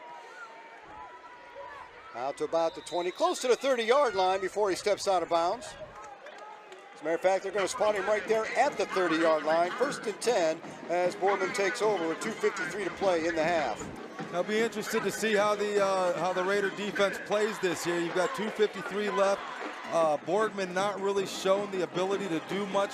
They had one big pass play that they had against the Raiders. Were able to beat that one-on-one coverage. Interested to see if the Raiders are going to keep that pressure on with some blitzes and man, or if they're going to play it safe and drop back into some zone. You do see the 2-deep safety look here, possibly move into a zone. Just to be careful here, 2:53 left. Don't want to get up at any point before the half. Ryan Smith checks in a running back, and he is given the ball. And although he has the ball, he's got no place to go, as once again, that defensive line for Harding steps up and forces very little to no gain. Brings up a 2nd down and 9 for Boardman. I think the Spartans are trying to run some clock just as much as they're trying to score here. Yeah, no sense of urgency out of the Spartans here. I think they're afraid to go 3 and out, giving that potent Harding offense the ball another opportunity to score before the half.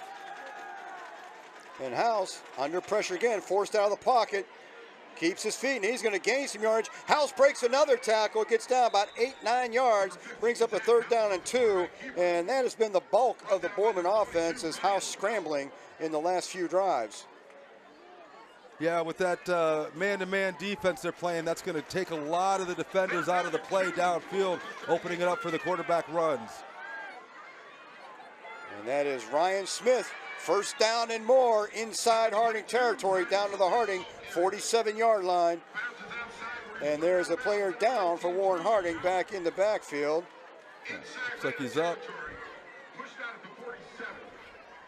That looks like that, unfortunately, that looks like that could be. Is that Nehemiah Alexander? Is that 58? I think it might be. Yeah, looks like it is. And unfortunately, Nehemiah Alexander, who went down with a knee injury in the first game, is limping once again. So Alexander will be coming out of the game here, and hopefully it is nothing serious. He's had a great first half in his first action since week 1. Hate to see him leave the ball game once again. No, absolutely, and especially, you know, in his senior, this is his senior campaign. I know he wants to be out here for his brothers. Hopefully it's just some ding and he can kind of walk that off, and we'll see him back later in the game. House back to pass, looking down the sideline. Nice catch over there on the sideline, but it's out of bounds. That once again, I believe that was Jalen Soto over there, had the big catch earlier. Unfortunately out for Boardman, out of bounds, brings up a 2nd down and 10 at the Harding 47. Yeah, great coverage there by Donovan McCoy. Stayed with him step for step. Give Soto the credit for going up there and high pointing the ball. Oh. And this time he finds number 9, Andrew Severko. Severko gets some yardage, but he pays for it at the end. But that brings up a 3rd down and about 4 for Boardman. Number 20, Raylan Adams with the big hit there. Clock continues to wind down. Minute 15 to play in the first half. 2 deep safeties. House back once again. House looking deep over the middle. Finds Severko once again. Severko inside the 15, down to about the 12 or 13 yard line. That's going to be a 1st down. Boardman trying to get points on the board. They do get the ball to start this second half. So points here could make things a lot closer than they should be. Yeah, you know, it looked like Boardman was pretty content with trying to run some clock there. Haven't been able to really successfully move the ball downfield. Couple plays, moved the sticks a couple times, gave them a little bit of confidence.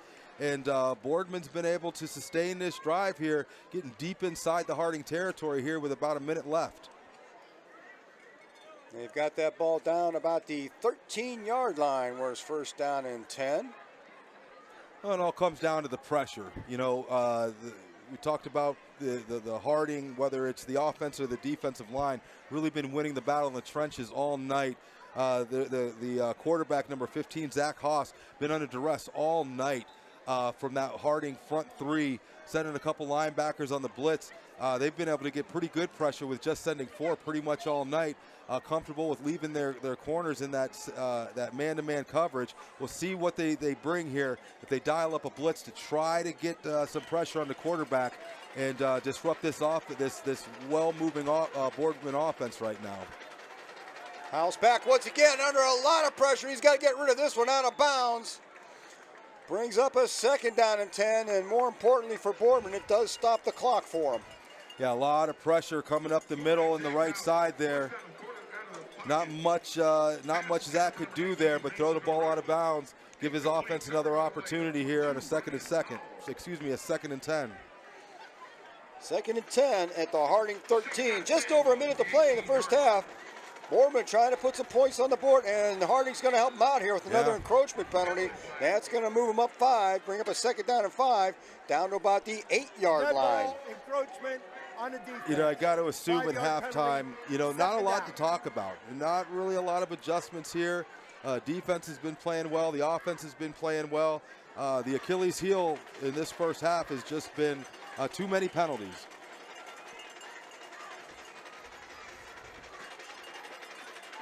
And House is going to keep this one up the middle, gets it down about the 5-yard line, brings up a 3rd down and short. 3rd down at about 1 or 2, maybe just inside the 6 for Boardman. Expect Boardman to come quick to the line. You'd expect the coaches to be calling 2 plays at a time. Now they do have 2 timeouts left that are going to help them with another opportunity to stop the clock with a 1st down inside the 5-yard line. 3rd and 3 at the 6. Here comes some pressure. That's the handoff to Torres. Torres has nothing. That's going to bring up a 4th down and 3 at the 6, and Boardman's going to burn a timeout here on 4th down. Yeah, you see a lot of pressure coming up the middle there.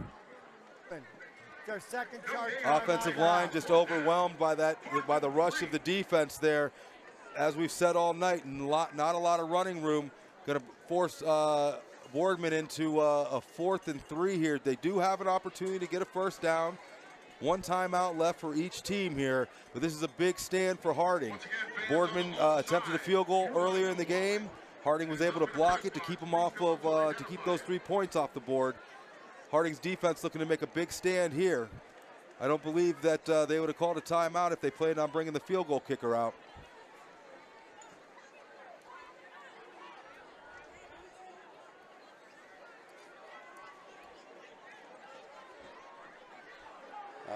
Let's see who we got coming out, and it looks like that's what Boardman's going to do, or are they? I thought I saw Zach House. No, Zach House is out there. I thought I saw him turn and go back to the sidelines, but he's going to stay in there. 4th and 3. Looks like they're man up. Look for him to bring some pressure.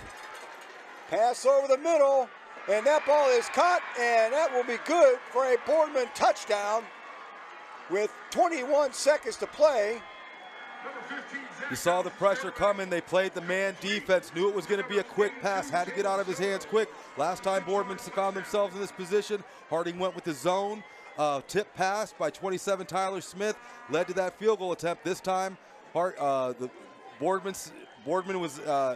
Raiders came with that man-to-man defense, brought the blitz, but they were able to find the opening in the middle there for 6. Pass was complete to Jalen Soto, and this kick is up, and it is good. And we now have a 28-14 ball game. Harding on top with 21 seconds to play in the first half. And keep in mind, Boardman gets the ball to start the second half, so they could close this game up in a hurry. Yeah, and give Boardman a lot of credit there. Easily, going down 28 unanswered points there. They could have easily given up on that, and by this, the sign of the play calling in the beginning with 3 minutes left in the half, it looked like Boardman was going to be content with just trying to run that clock down as far as they could to try to avoid Harding getting back on the board again. Couple decent plays, move the sticks, gave them a little bit of life. Give the Spartans credit; they were able to keep their foot on the gas, drive it down there with an impressive drive to put this back in a more reasonable 28-14 Harding lead. With 21 seconds before we hit halftime.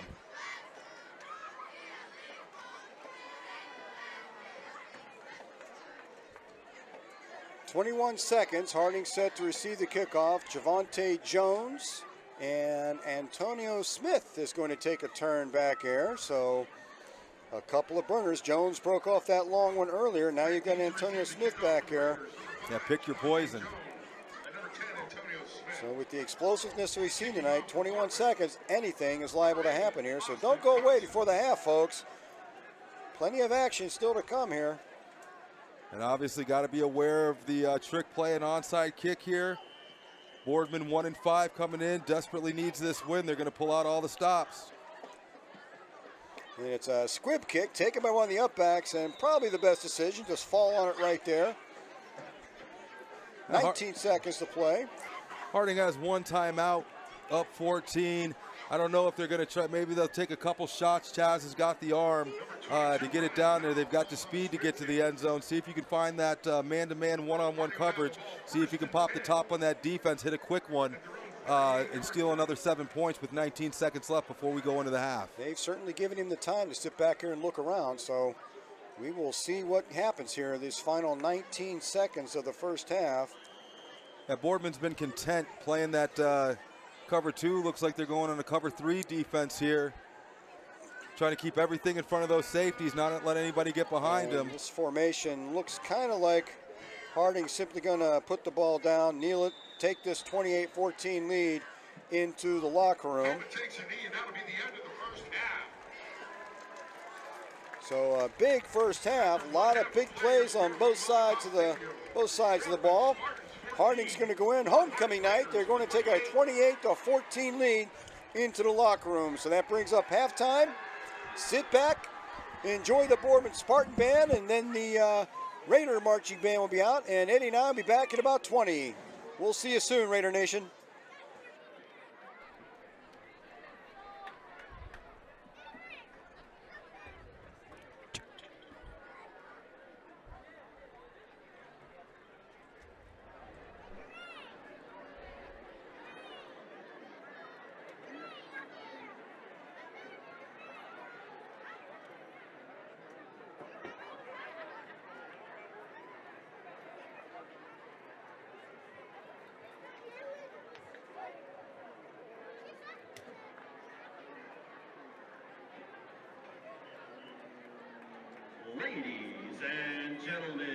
Memphis Schools proudly present the 2023 edition of the Boardman Spartan Marching Band.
We open tonight's show with a high-energy tribute to hard rock supergroup Metallica.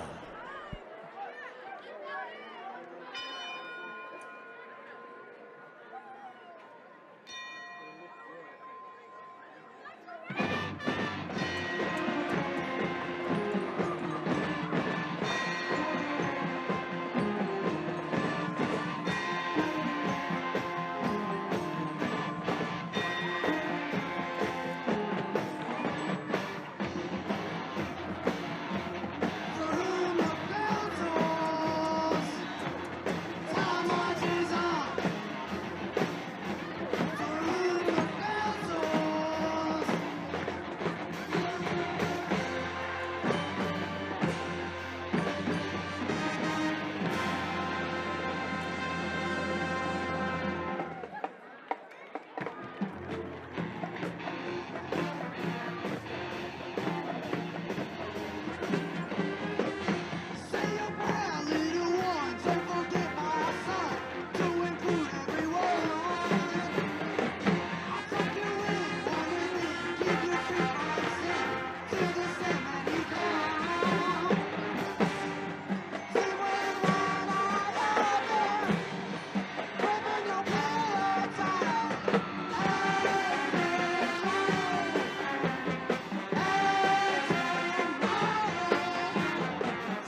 Her name was Lola, and she was a showgirl.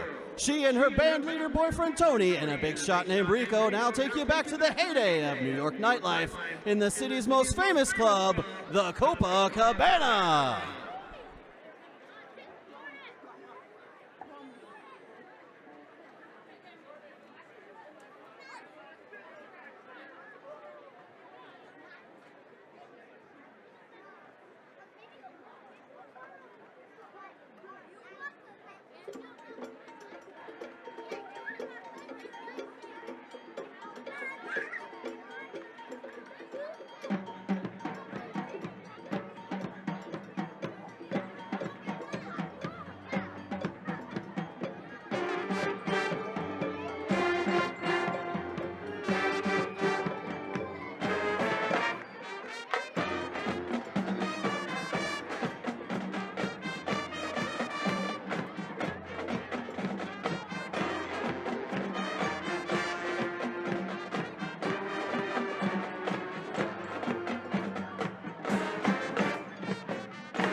The Boardman Spartan Marching Band.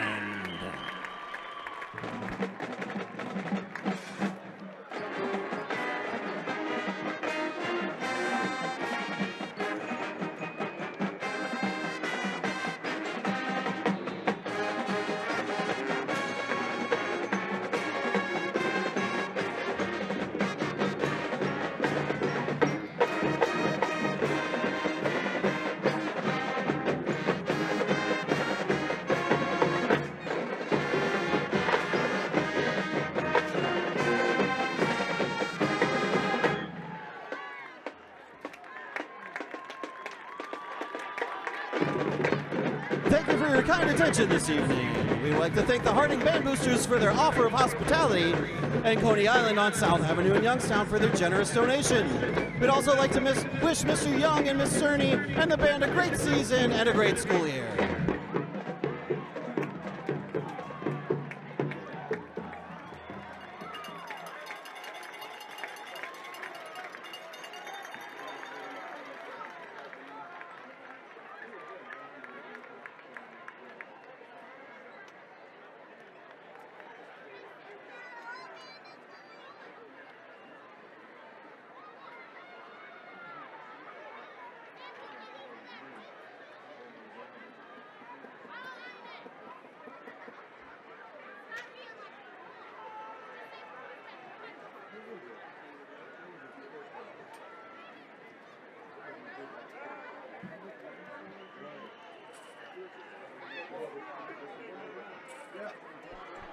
Ladies and gentlemen, tonight we present the 2023 Raider Marching Band. The band is under the direction of Reed Young and Heather Cerny. Summer assistants include John Fritsch, Kaylee Hall, Kristen Richter, Melanie Vlad, and Antoine Howard. Our major ed instructors are Marissa Welke and Gabby Jones. Flagline instructors are Celeste Harris and Lariah Coker. Percussion instructors are Brian Yager and Jordan Ringgold. The band is led onto the field by field commanders Wayne Harris, Amari Jackson, Zayshawn Poole, and head drummer Elise Vaughn.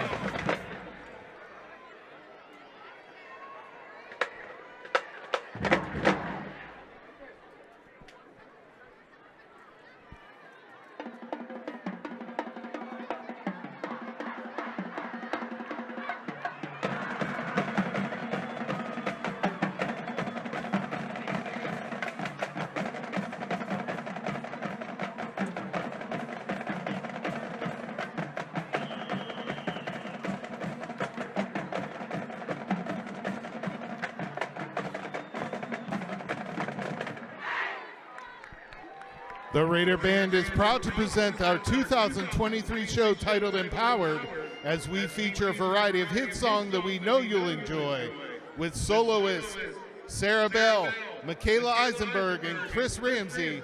Here is Shine Down.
Up next, our flag line is features to this Lizzo song released last summer. This 80s styles pop tune has an upbeat groove that we know you'll enjoy. Here is To Be Loved.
The Raider Band is on the move with this 2002 hit from the K-pop group Stray Kids. Here is All In.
The Raider Band would like to thank all of you for being a wonderful audience tonight.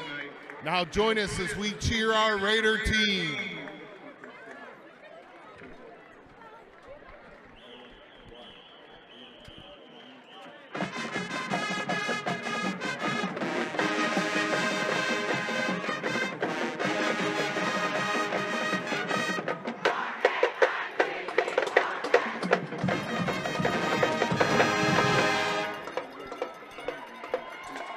There they go, ladies and gentlemen, the 2023 Warren G. Harding Raider Marching Band!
Okay, great show by the Boardman and Harding bands. Hope you tuned in for that. They always put on a fine show, good halftime entertainment.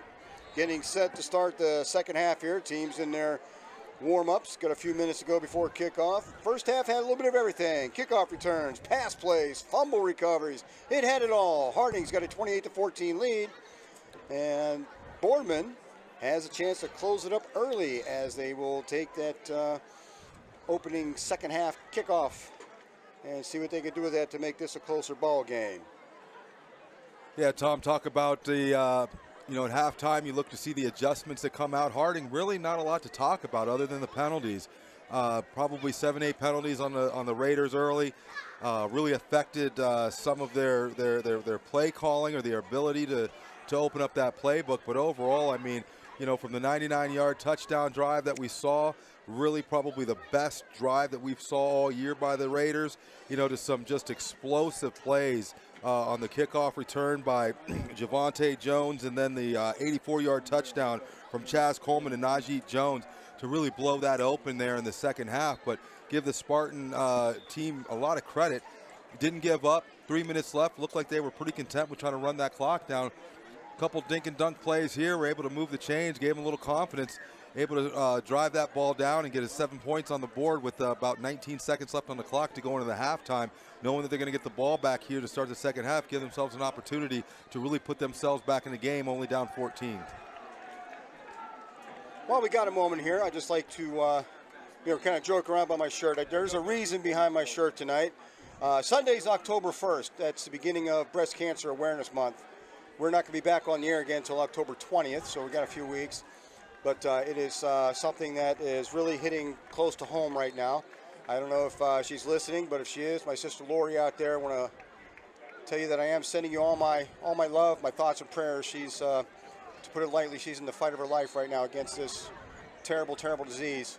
So all my thoughts and prayers go out to my sister Lori. I don't know if she's listening, or the rest of my family. So, and anybody else out there who's dealing with this right now, same thing goes.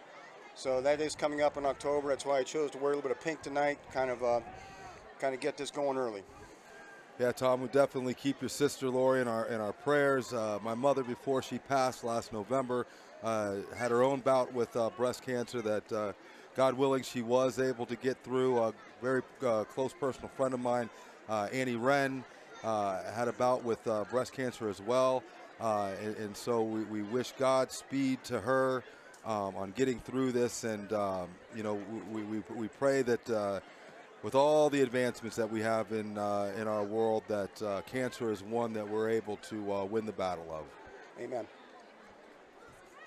Clock winding down on these halftime warm-ups. Teams are getting gathered on the field. The Harding kickoff team in their final huddle before the start of the second half. Boardman, their receiving team, getting set to go. Again, we got a 28-14 ball game. Harding up on top. A lot of big plays in that first half. Harding showed a lot of offense, a lot of defense. Boardman showing a lot of heart staying in this game. And again, they will get the ball to start and a chance to close that gap right when it looked like it was going to be a blowout. Harding with that big 99-yard drive for a touchdown. And Boardman able to bring it back down and score with about 20 seconds left in the first half. And it is a close game, and Boardman is most definitely in this one. As we talked about earlier in the game to start, with this expanded playoff format, both these teams, wins are important. Both these teams are still in the hunt for Week 11.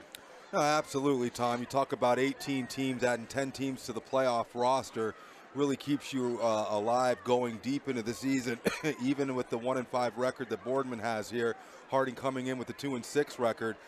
They're poised. We know Harding's got some tough games coming up. I heard that Cheney was up on Mooney 14-0 at halftime. The other two, a tough pitch team that we're going to have to face at the end of the year, and then next week looking to take that drive to play Massillon. Obviously, a combination of a couple wins there should put Harding in a pretty good position to be one of those 18 teams to extend their season.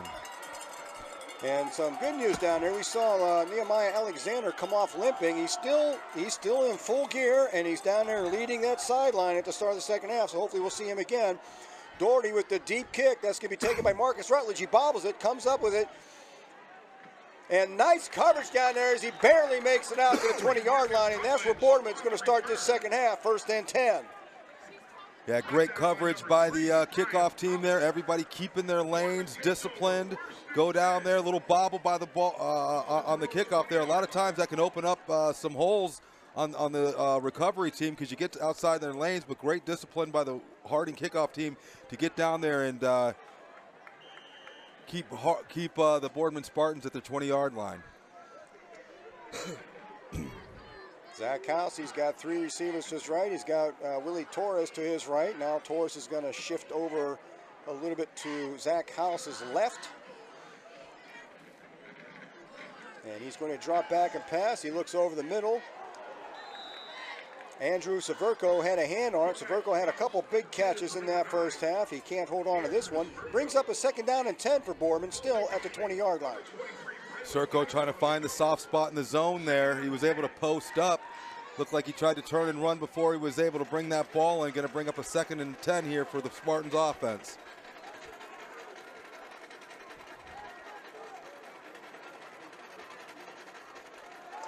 This time the pass is out. That is Jalen Soto. Soto had the touchdown catch towards the end of the first half and another big catch down the field. So Soto's been a weapon in that first half. He picks up about 8 or 9, looks like 8 yards, brings up a 3rd down and 2 out to the 28-yard line.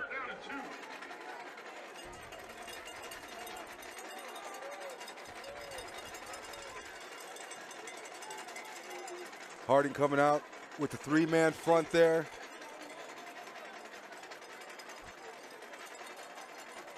Showing a possible blitz from the high side. Let's see if they can get some pressure. There's the pass over the middle to Verco. He's going to grab that one. Brought down there by number 23, Braylon Dyson, but that's enough for a 1st down, and Boardman moves the chains early here in the second half. Yeah, Boardman's been very comfortable with trying to move the chains with these quick throws, knowing that offensive line is breaking down quickly from the pressure by the defense. Ball's on the ground. Little confusion on the handoff, and Torres manages to find it and fall on it, but that does result in a 2-yard loss for the Spartans. Brings up 2nd down and 12 as the ball goes back to about the 31-yard line.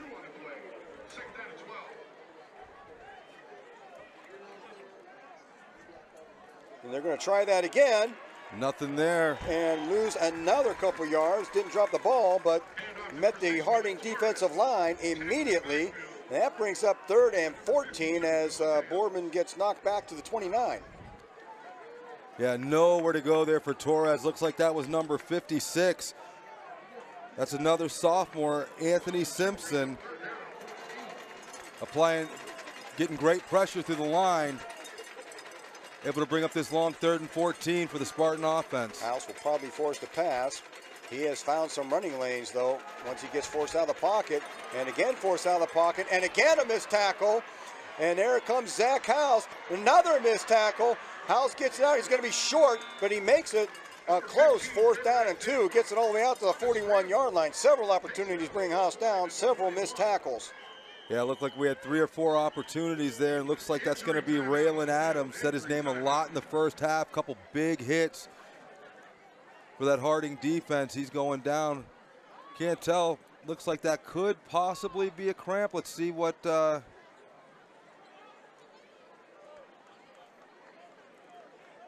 Zach House has proven to be pretty elusive once he gets shaken out of that pocket, and especially if he gets those shoulders turned and starts heading upfield. He's been a challenge for that Harding defense, one of the few challenges they've really had tonight, but he is a large reason why Boardman is still in this ball game is that's the scrambling ability he has. No, absolutely, and he's playing what the defense has given him. Talked about how Coach Arnold and the defensive staff here very comfortable with keeping his secondary in that man-to-man coverage. Allows them the opportunity to bring a blitz. You bring that blitz in, and the wide receivers are taking the secondary downfield. Creates a lot of running room for the quarterback, and they've been able to exploit it. Good to see Raylan Adams up on his feet, walking off under his own power. Look to see him back later in the game. So Boardman faced early with a 4th and 2, trying to climb back into this ball game. They've got a decision to make here early in the 3rd quarter. They're going to go for this. They're going to punt it. They're going to take an opportunity here. And well, with everything you saw in the first half with the penalties on the Raiders, I could easily see them coming up here trying to get a cheap one with a hard count, maybe some motion to try to pull the defense off sides. So they do set up like they're going to go for it. Zach House is looking over there, and he may be trying to do just that, try to catch this Harding defense a little bit anxious.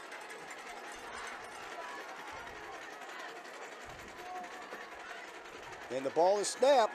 House looking to throw, gets it over the middle. That pass is complete, and that is Jalen Soto once again, and that is a 1st down Boardman out to about the 48-yard line of Boardman.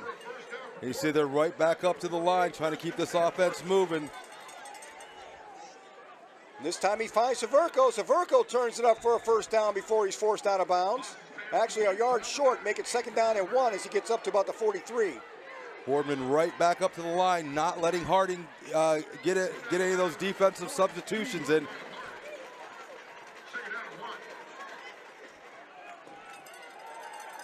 Again, Severco, but this time Severco's met immediately, but that's enough for a first down as they only needed a yard or two. So that's going to move the chains as he gets it into about the Harding 39-yard line. 1st and 10, Boardman at the 39. 9 minutes to play here in the third quarter, and Boardman on the move early here in the second half.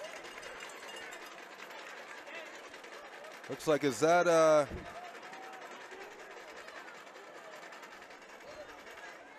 House drops back. He's going to keep this one, trying to get it outside. They force him out after a small gain, maybe 3 yards down to about the, looks like they're going to give him 2 down to the 37-yard line, brings up a 2nd down and 8. They give Haas his credit, be able to stay elusive out here, and once again being able to avoid that linebacker blitz. Able to get upfield, give him a couple yards and bring up a 2nd and 8. This time he gives it to Torres. Torres trying to bounce outside, and there is nothing outside that left end as Torres is forced back. There'll be no gain on that. Maybe a loss of a yard, brings up a 3rd down and 9. Looked like that was number 5, Javonte Jones, coming off of that right outside linebacker position, unblocked, able to get in on the running back, and here comes the cavalry to knock that back for a loss of 3. 3rd down and 9 at the 38-yard line. Boardman driving, trying to make it a 1-score ball game.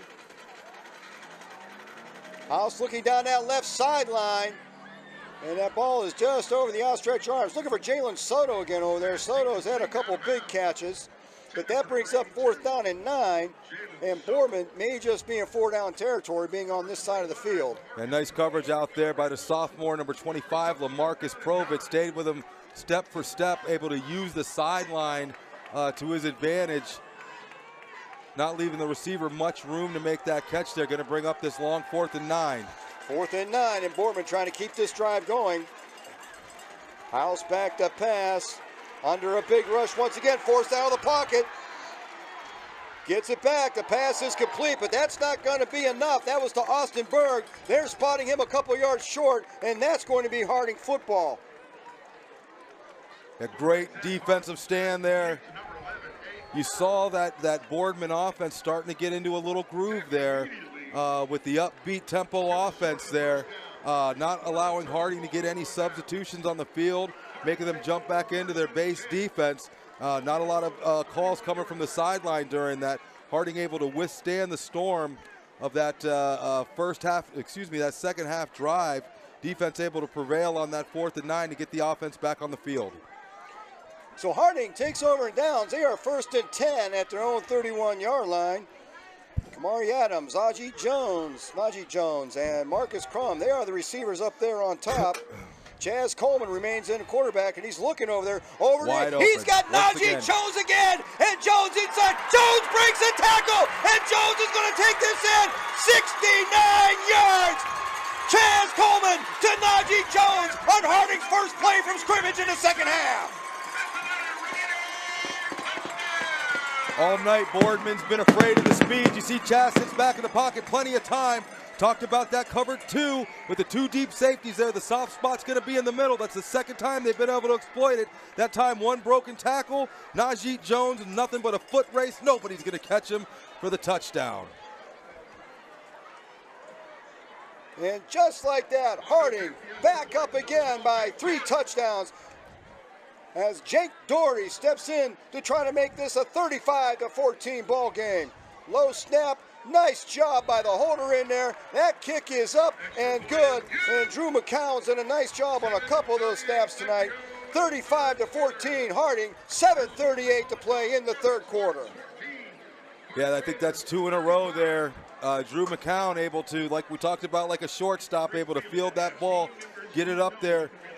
Jake Doherty, 4-year starter. We talk about the importance of that. He's able to knock another one through for the extra point, going to put Harding up 35-14. Great opportunity for the Raiders. Taking it, come out, took another couple body shots from Boardman, driving down the field, looking like they were going to have something there. That defense stood up, bend, not break, able to stand up on that 4th and 9 to get the offense off the, get the offense back on the field, and they didn't wait. They didn't run the ball, nothing fancy.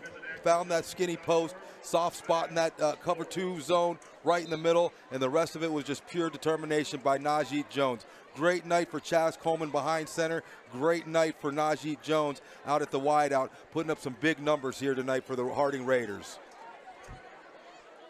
That's about 150 yards on 2 receptions and 2 touchdowns for Najee Jones. You know, it all starts out up front. You know, we're winning the battle of the line of scrimmage. They're giving Chaz all day back there to throw. And like I said before, I don't care who the corners are. You can't cover for 4 seconds. They're going to find their way open. Chaz has got the arm, and he's got the poise back in the pocket to direct traffic, find that open receiver for the big plays, and he's spreading the ball around. Jake Doherty, high kick. That's going to be fielded. That is Rutledge at about his 10-yard line. Up the sideline, Rutledge finds a small hole, gets it outside the 30, down to about the 32-yard line. And Boardman's going to try this once again, 1st and 10 at their own 32. Now you've seen where Boardman's had their success is in the man coverage with the blitz. Haas has been able to avoid a couple tacklers, and that's what's opened up the Red Sea for him to get some yards upfield. They've also been able to run this hurry-up offense, keep that Raider defense on the field, not being able to make the adjustments. That's where they've saw their success. We'll see if they go at it again, trying to speed this offense up and keep that Raider defense on the field. Zach House again going back to work. He's under pressure. He's not going to shake that rush as he gets sacked for about a 5-yard loss all the way back to the 27-yard line. 2nd down and 15 coming up for the Spartans. Again, Devontae Ellis, number 52. I think that might be his 2nd or 3rd. Comes off the left-hand side there. Got his eyes on the quarterback, locked in. He wasn't letting House get away on this one. House back again, looking over that sideline, and he finds Severco. Severco's hit right away. It's a gain back to the original line of scrimmage. Brings up 3rd down and 10. Severco almost like a basketball small forward down there. Donovan McCoy was hawking that ball. He was able to box him out to shield him from the interception. Make that catch for minimal gain, but it's going to bring up a 3rd more manageable and 9 yards. This is where it gets scary for Boardman. If they don't get it, the question is this 4-down territory already here in the 3rd quarter? And looking deep, he finds Severco out of the middle, and Severco was looking ahead before he pulled that one in. Severco wide open, can't hang on to that one. 4th down and 9 for Boardman, and on comes the punt team. Yeah, big play opportunity there. Line gave him the time. Severco found a spot. Looked like he got a couple steps on number 5, Javonte Jones there. I think he was looking upfield, maybe a little bit of alligator arms, wondering where that safety was. Nevertheless, it's going to end up in a 4th and 9 for the Spartans. Marcus Crum sets up on the 40-yard line, and that ball's bobbled, but he manages to get that punt off. Fair catch called at the 32. Nice job back there for Boardman by Tony Pinciaro to corral that ball and get the punt off. We saw something similar to that last week when our own Jake Doherty had to chase down an errant snap and get it off. Pinciaro doing much the same for Boardman right now to get that punt off. And Harding takes over 1st and 10 at its own 32-yard line. 6:19 to go here in the 3rd quarter.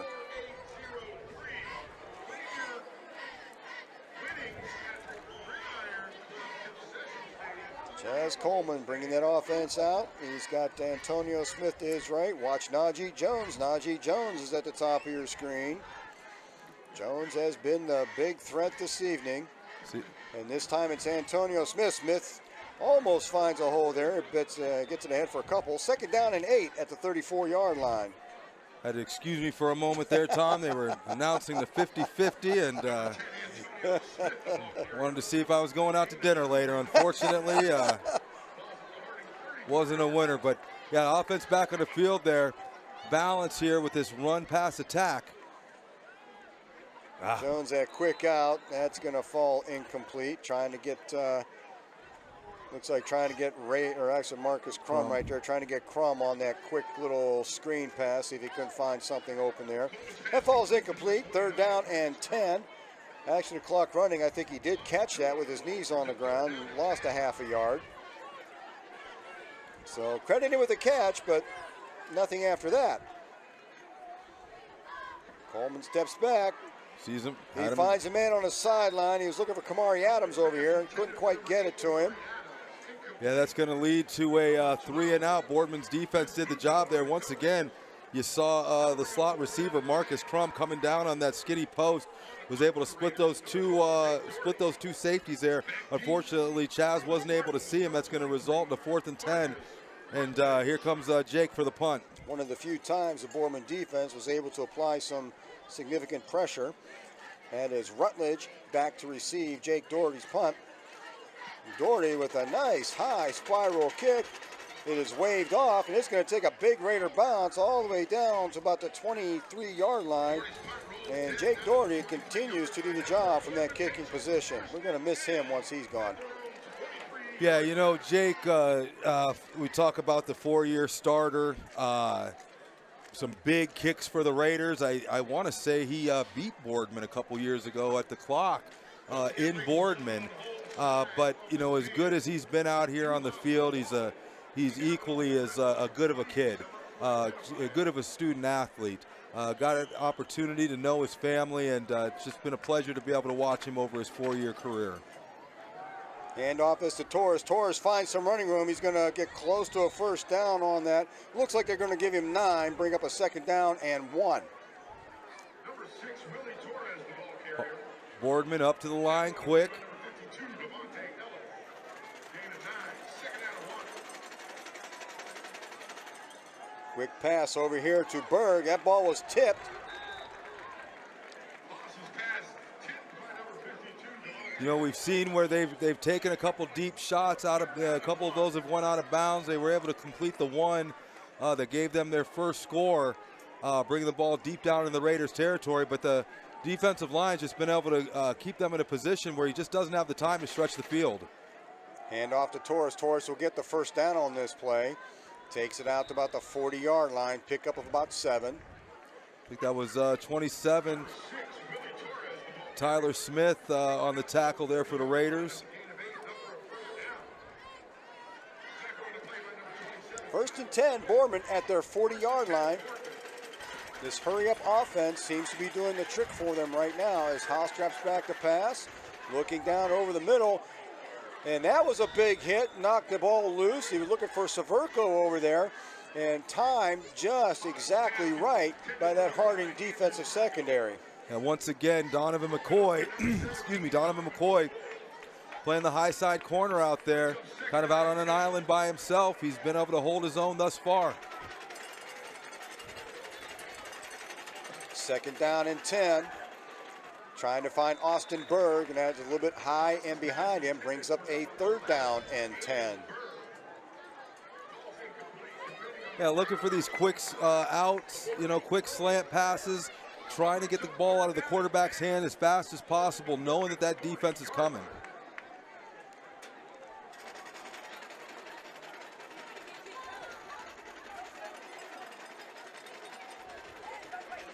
House with a straight drop back.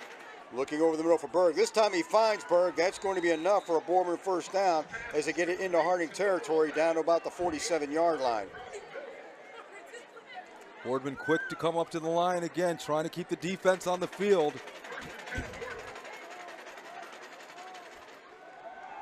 Willie Torres. And Torres is met hard. He picks up a yard, but that's a yard that he paid for. 2nd down and 9 at the 46. Hard hit by Javonte Jones, coming from that right outside linebacker position, unblocked. Perfect form tackle, explode through your hips, drive him into the ground. 2nd down and 9. Haas back to pass again. Haas is scrambling around, gets the ball off. That might be picked. And that ball looks like it's picked off. Haven't got the official call yet. That looks like Najee Jones with a big night if that's him. And It is ruled incomplete. They're saying that Najee Jones must have trapped that on the ground. So that is not Harding football. That's going to bring up 3rd down and 9 for the Spartans. Yeah, we don't have replay here in high school football, but looked like he was able to get his hands under the ball. We might be looking at an offensive and defensive player of the game if Najee would have came up with that interception. Hard to tell from that view, but it looked pretty good. At any rate, it is 3rd down and 9 at the Harding 46-yard line. House back once again down that sideline. He finds Severko over there. That's going to be a 1st down for Boardman. Looked like there was some confusion on coverage there. They were looking for the safety to come over top. Looked like, I'm assuming that's 25. Oh, no, that's Devonta. The safety late coming over there, Najee Jones. Quarterback had time. He was able to find him, fire a shot over there for the 1st down and move the chains. And Boardman on the move. They are at the Raider 30-yard line. House back to pass again. Looking for Austin Berg. And again, that defense, they are timing those hits perfectly tonight. A lot of ball contact right at the same moment, making it awful hard for those Spartan receivers to hang on out there. Offensive line's been giving them a little more time, but that secondary's came up big. There's a quick pass out to Severko. Severko's going to pull that ahead. Close to another 1st down. Ball was loose, but it was ruled down. Looks like a gain of 9. That's going to bring up a 2nd down and 1, it looks like. Or 3rd down and 1, excuse me. 3rd down and a short one.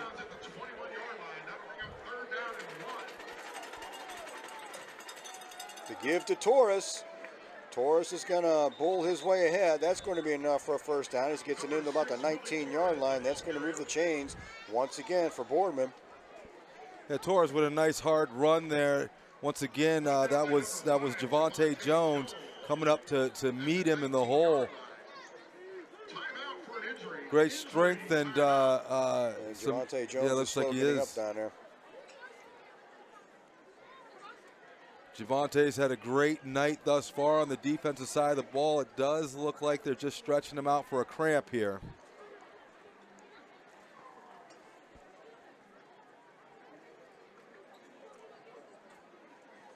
So Boardman right now probably in the midst of the best looking drive that they've had tonight.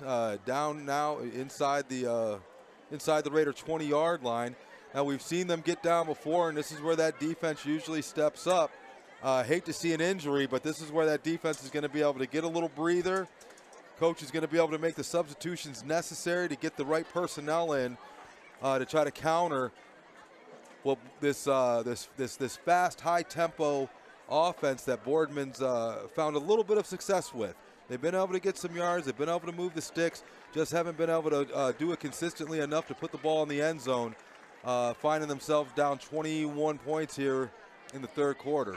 And Javonte Jones trying to walk that cramp off as he makes his way to the sideline.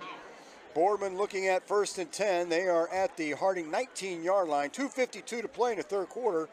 And Boardman still trying to claw their way back into this ballgame. Down 21, but in the red zone of Harding.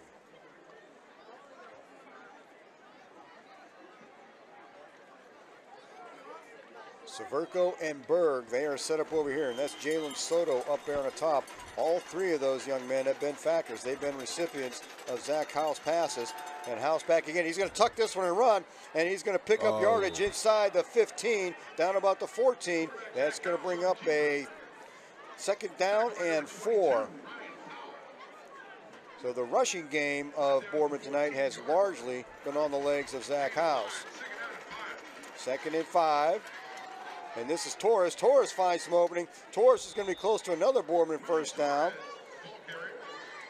He's trying to slowly just wear that defense down with this fast tempo offense right back up to the line, looking at the sideline for the play, keeping the same personnel on the field for the Raiders, trying to wear that down. But as this drive moves along and they're not getting in the end zone, that's having an equal effect on that Boardman team as well. So it looks like this is close enough. They're going to call for the chains. They have it marked as a third down right now. They're going to bring the chains out and check this one out. And they're just going to call it. They feel it's a first down, so they're going to move the chains. That's going to make it first down and goal at the Raider 9.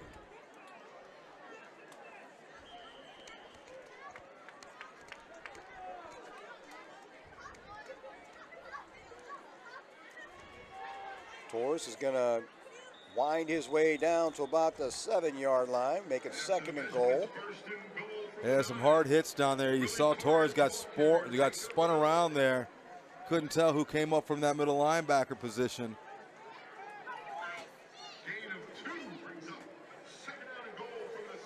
Second and goal at the 7 for Boardman.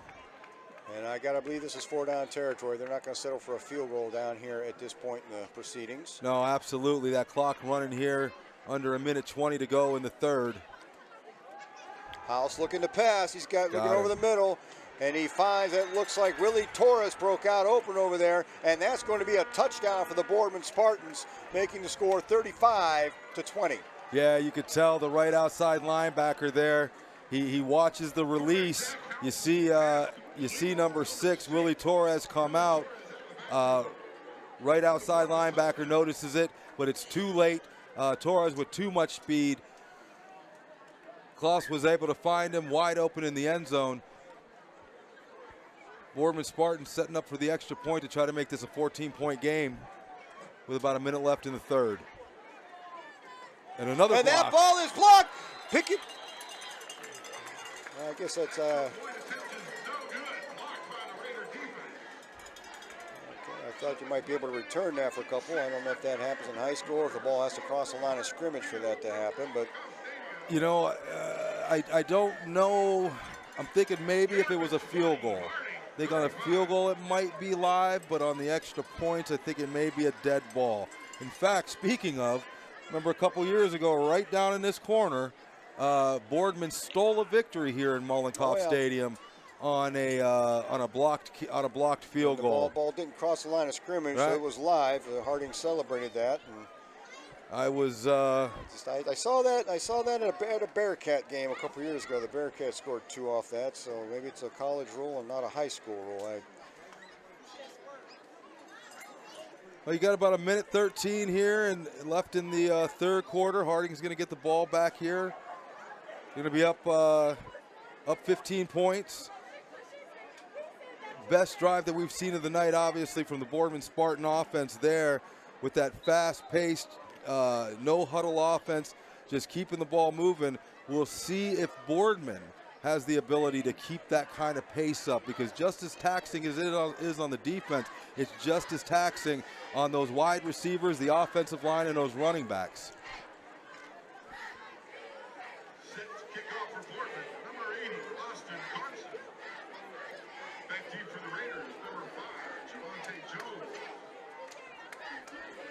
Javonte Jones is back deep.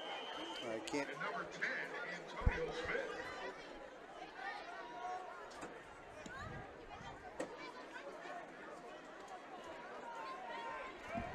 Javonte Jones, a lot of running room on that right side, breaks one tackle, gets it all the way up to almost a 50-yard line, so he gives Harding outstanding field position here towards the end of the third quarter. Now, great run by Javonte Jones there. He says, cramps, what cramps? Recovered quick there. Hard run up the seam there, able to drag a couple Spartan defenders with him to bring the ball out here near the 50-yard line. So Javonte Jones with 2 major kickoff returns this evening. First one in the first half went all the way inside the 5-yard line to counter Boardman's first score to open the game. Then they scooped up that fumble, ran it in. Harding able to come right back into it, kickoff in one play, and all of a sudden tie ball game.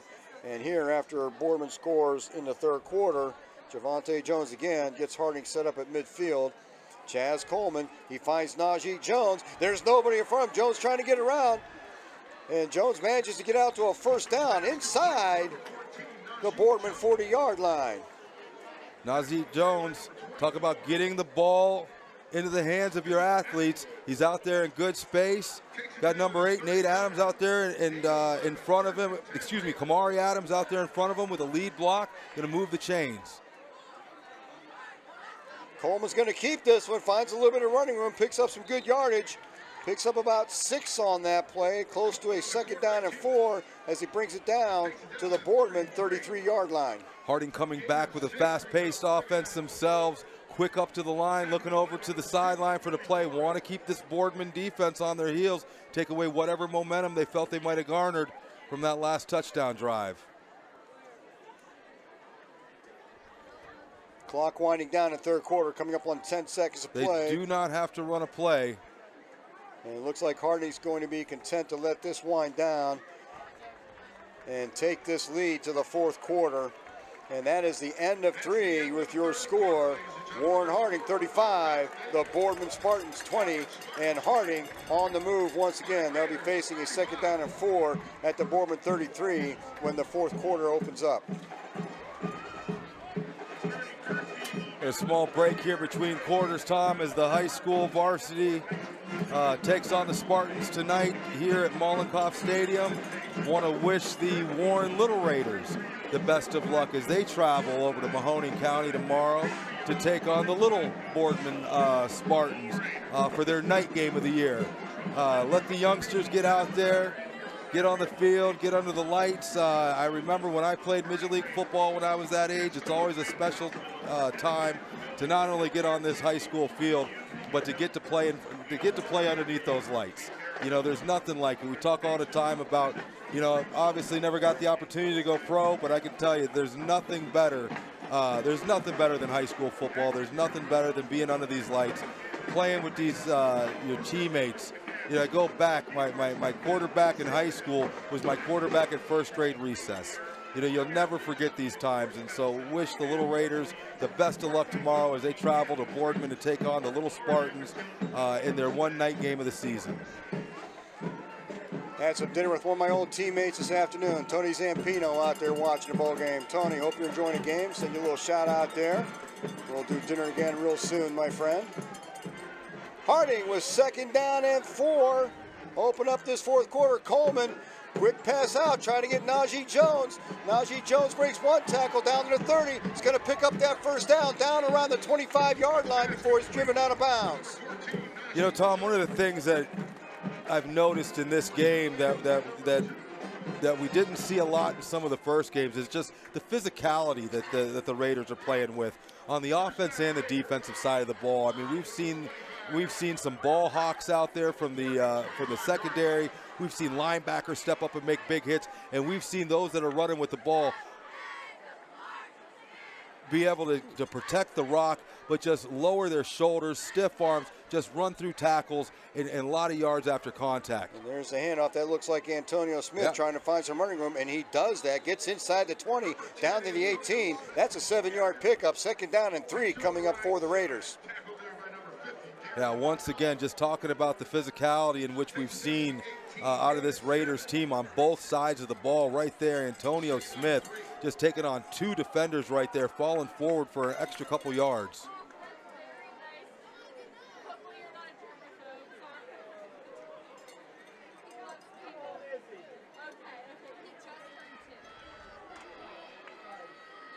Harding letting that play clock run down, starting to use that clock. That's Antonio Smith. Smith bouncing outside. Smith a little bit of room, being chased down. Not going to quite get to that 1st down. Looked like he had an opening for a moment. And that's going to bring up a 3rd down and 1 down around the, looks like the 17-yard line of Boardman. Yeah, that's a play right there. You'd really like to see Antonio Smith plant that left foot and just get his shoulder pads squared up, get north and south, and just get as many yards as he can. But when you got the kind of speed that kid has, you know, when you're a Ferrari, you try to take everybody for a race. That time Boardman was able to stop him for minimal gain. 3rd down and 1 for the Raiders. They're at the Boardman 17. We're coming up on 10 minutes left in the contest. And the handoff, a little bit slow developing on that play. That handoff to Antonio Smith, and that results in about a 5-yard loss back to the back to the 21, 22-yard line. Yeah. That's going to bring up 4th down and 6 or 7. And we're going to give Jake Doherty a shot at a field goal, it looks like. Yeah, definitely within Jake's range. Couldn't really tell. We've seen a couple RPOs this year. Not sure if that was one where the running back, quarterback kind of confused. Antonio didn't think Chaz was going to give it to him, but he did. But this is why you got the 4-year starter in Jake Doherty. This looks like a 38-yard attempt from the left hash. Doherty up, kick is on its way, and it is good. 38-yard field goal for Jake Doherty, makes the score. Harding 38, Boardman 20. Big kick by Jake Doherty there. Comes in, good snap. Nice spin by Drew. The ball's up with plenty of distance there. That'd have been good for a good 45, 47 yards.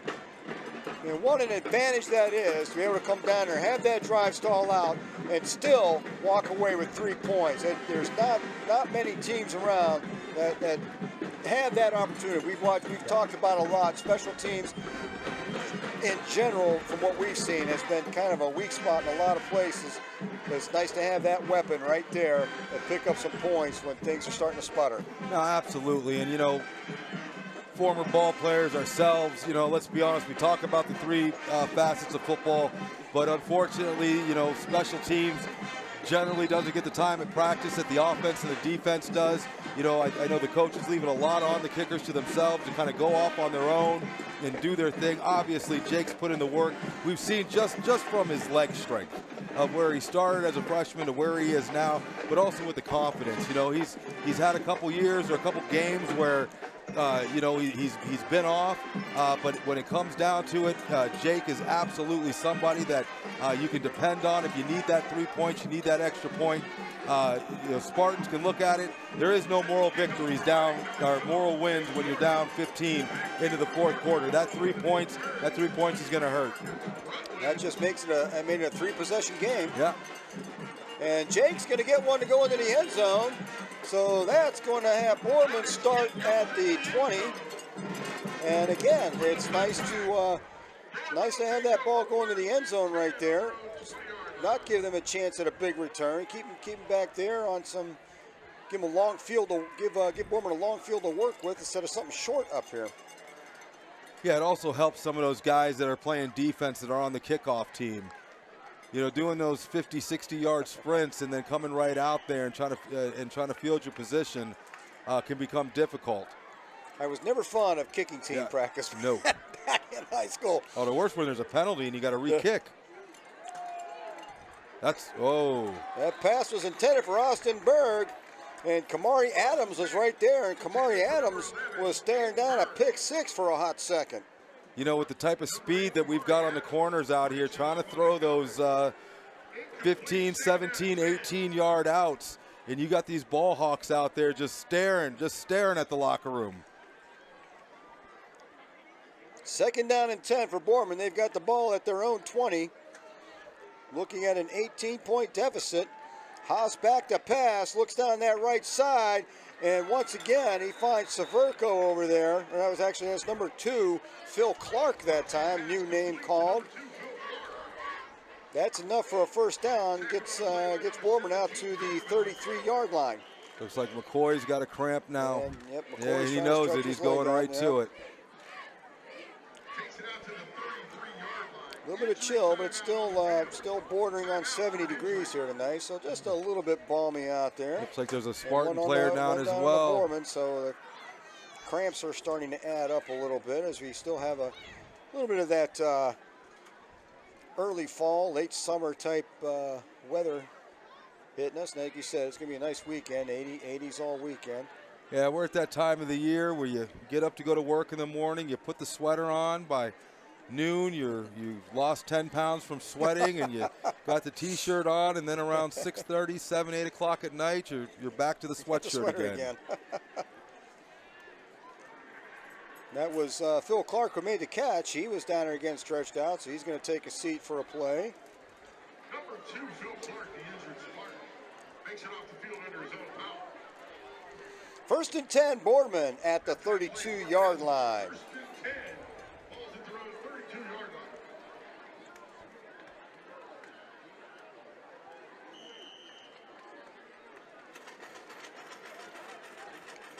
Harding looks like they're dropping back into a zone defense here. House finds Willie Torres out here with a screen. Torres makes one tackler miss, gets it up close to a first down. I think he's got the first down for Boardman, rather, and that is enough to move the chains. Takes it out to the 44-yard line where it'll be first down and 10. Yeah, Willie Torres really putting in a night of work for the Spartans tonight.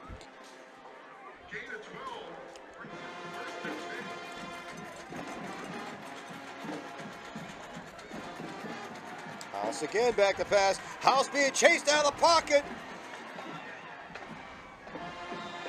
Ryan Powell had a hand on him, almost tripped him up, and Powell comes up limping a little bit off that play. Yeah, he gave chase there. Little delayed blitz by Ryan Powell there. Saw his opening, went in. Once again, as we said all night, House able to just elude some of these tackles to keep those plays alive. Let those receivers work the field down. I think that was Powell felt that cramp coming on, got himself off the sideline. They're stretching him out down there. Second down and 10, Boardman. House rolling out to his right. Gets the pass off. He finds Soto. Soto's going to get a first down inside the 40-yard line down to the Harding 39. Yeah, once again, finding the spot in that soft zone there, right in the middle of that two-deep safety zone. House able to use his legs to extend the play, let his wide receivers work those DBs, able to move the chains. House again over the middle, looking for Austin Berg, but again, play was well defended. You can't tell if that was Lamarcus. That was Lamarcus Provitt. Couldn't tell if that was Crum or Provitt. But another nice play by the sophomore, coming in at the last minute to break that play up.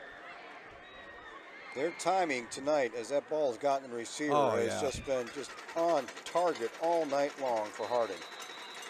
And it looks like somebody's going to want to talk about it. Harding's going to slow things down for a minute, have a defensive discussion here with Harding. 8:16 The first charge to go in time the out of the game. half. Harding sporting a 38-20 lead, and Boardman trying to drive again. They got a second down and 10 at the Harding 39-yard line once play resumes. I don't think, cut down on some of those penalties here in the second half. We talked about that would have to be the conversation at halftime in the locker room for the adjustments. Offense was clicking on all cylinders. Defense was able to really contain that Boardman offense. Really, the only thing they needed to correct when they went into the locker room was to talk about some of those penalties, just some of the mental errors of the jumping off sides, false starts, things of that sort. It looks like they were able to correct that here in the second half. Really would like to see Harding get a stop here, maybe get a quick score, get these starters off the field, get some of these younger guys in, get them some experience here under the lights, and start to look forward and prepare for next week against Massillon.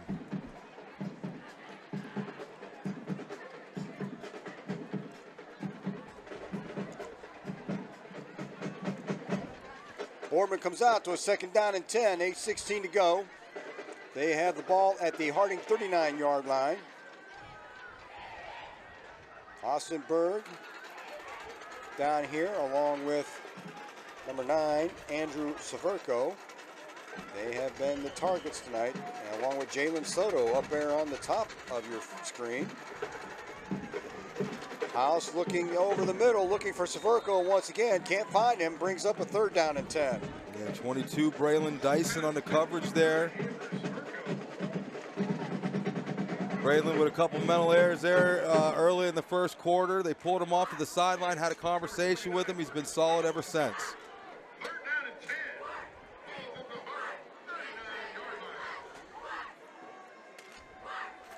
Third and 10. I don't think we're going to see the punting unit for Boardman anytime soon, so we got 2 shots to get a first, and House is going to keep this one. He's going to pick up some yards down to about the 33, 34-yard line, make it fourth and very manageable. Fourth and about 5, it looks like, coming up. Yeah, Boardman's got to be able to move the chains here if they want to have any shot here with under 8 minutes left in the fourth quarter.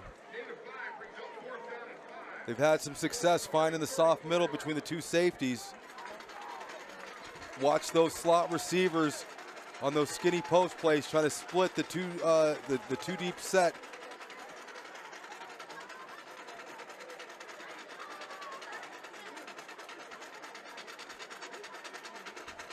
Cross back, looking for Soto.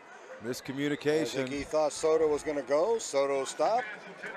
And that's going to turn the ball over to Harding on downs on that incomplete pass. Harding's going to take over 1st and 10. With 7:23 to go in the ball game, they'll have the ball at their own 34-yard line. And the clock really playing into Harding's favor right now. I mean, you've got a litany of running backs that have carried the load throughout the season, from Javonte Jones to Israel Reynolds to Antonio Smith to Ryan Powell. All kinds of options here. And let's be honest, Chaz Coleman is a threat to run as well, staying in bounds and keeping that clock running.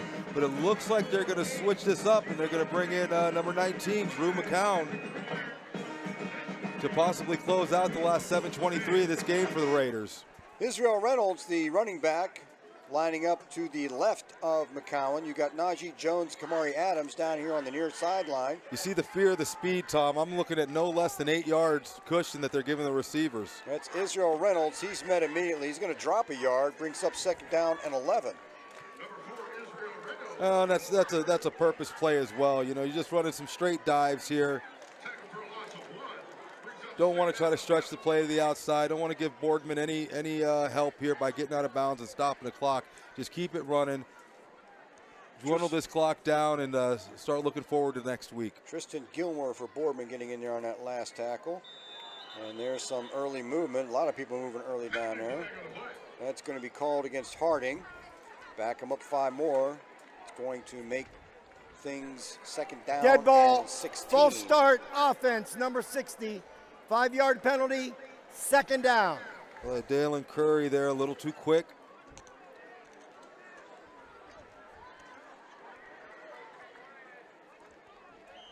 Takes the ball back to the 28-yard line.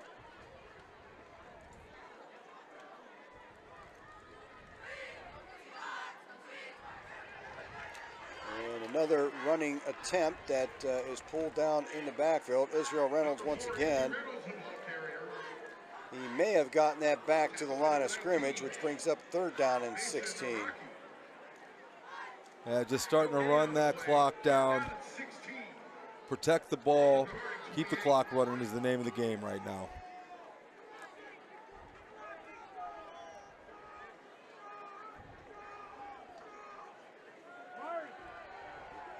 McCowan back to pass. He's going to tuck it and run. And McCowan breaks a tackle. McCowan again. Gets it out close to a 1st down. We saw a little bit of that last week. McCowan, a deceptive runner, not really known for it, but brings up a 4th down and 1.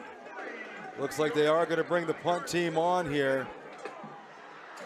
Oh, no, they're not. They're just changing out some personnel, but I do not see number 12 trotting on the field, so it looks like they're going to try to keep this drive going on this short 4th and 1. They're going to bring Antonio Smith out and put him in that wildcat position. Try and keep this drive going here. Well, you've got the big body running back, too, out there, Ryan Powell, to the left slot. Smith is going to keep it. Smith bounces out. Still trying to work his way ahead. Like he made it close. I don't think he's going to get it initially, though. And that spot's going to be, looks like maybe the line of scrimmage. So Harding's going to come up a yard short and turn the ball over on downs to the Boardman Spartans. They're going to take over at the Harding 43-yard line. 5:20 to play. It's a 38-20 Warren G. Harding lead here on homecoming night at Mollenkopf Stadium. Trying to watch the sidelines here. Looks like we're getting starting to make some substitutions here. Start to get some of that 2nd string in there. Obviously, the game is well in hand at this point. Want to get some more guys in there, get them some opportunities to make some plays, get them some opportunities to play under the pressure of the lights. and make sure you can preserve those starters for the next 3 games you got coming up.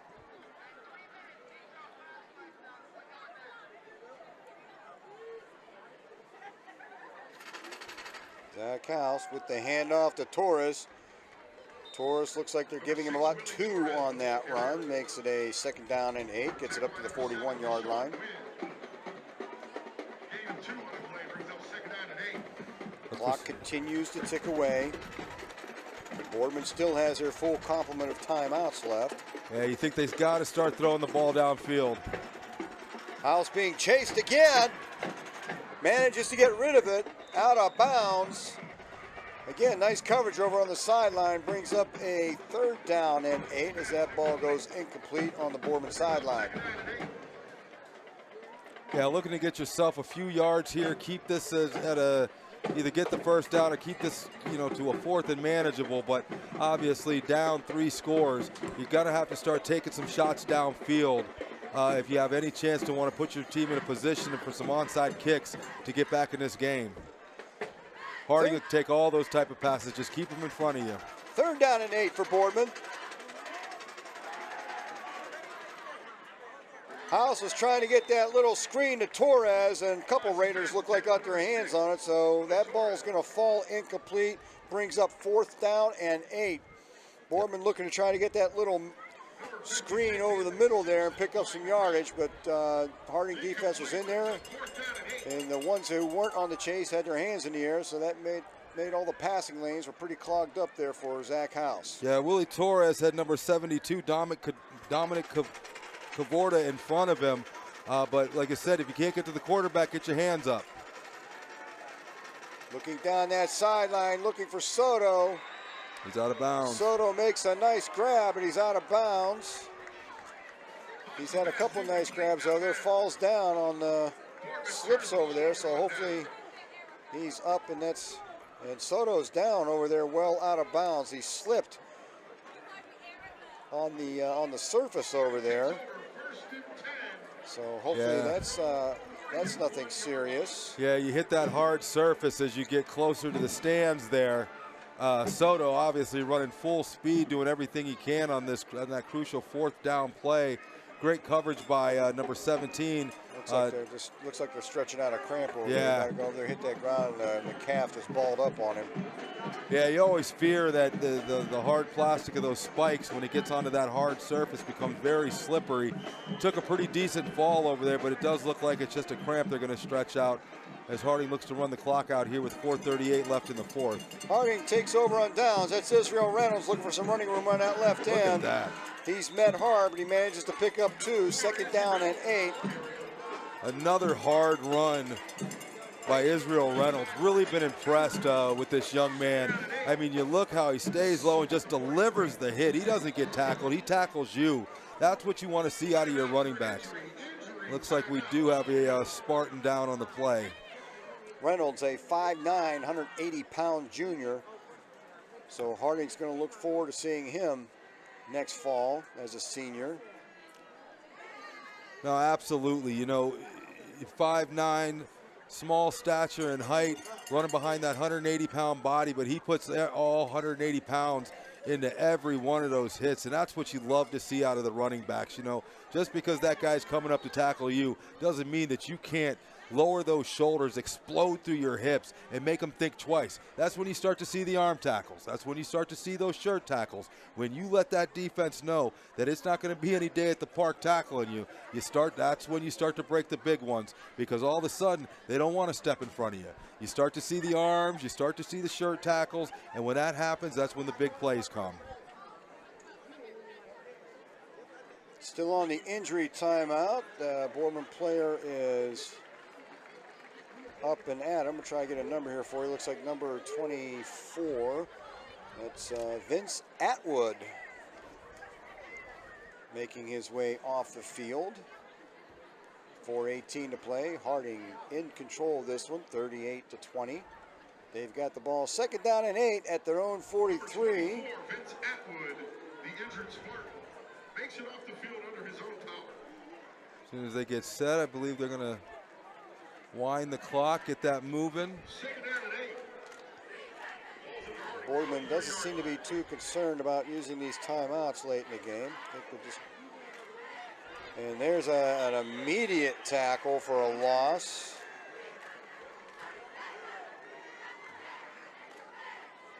That was number 4 again. So Reynolds just defensive line was in the backfield with him. Yeah, you know, we talked earlier when you get down to where we are now with Boardman, knowing that they've got to be a one-dimensional offense, got to drop back and throw the ball. That's a great opportunity for the defense. But similar on the Boardman side now. You know, those corners can play back a little bit knowing that there's a good chance that we're just trying to run the ball. So there's a little bit of advantage of this right now. McCowan, I'm not sure if that was designed or if he just had to try to corral another snap in, but whatever the case is, that's going to bring up a 4th down and about 15 as he gets taken down. Timeout, Boardman. And now we see Jake Doherty and the punt unit make their way onto the field. So Boardman's going to burn one of those timeouts as they come back to the sideline. So Boardman does take a moment to talk things over. 3:28 to play. Harding 4th and 15 at their own 36-yard line, trying to put this one away on homecoming night here at Mollenkopf Stadium. Absolutely, Tom. And you come back, you know, last week here at Mollenkopf Stadium, we had a little chippy game. Ended up having to end that game around this time because of some of the tempers that were flying. And, you know, I think we both had some opinions about both teams and how that all went down. And so all week you kind of wondered what the response would be. Harding got the win. I believe it was about 27-7 last week. Obviously put them on the right track. But you wondered how they would come off of a game like that. You came out, you saw some mistakes early, very early in that first minute, but you saw them recover.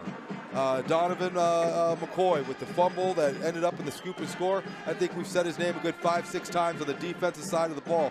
Able to really just come back, focus in on the game, turn it around.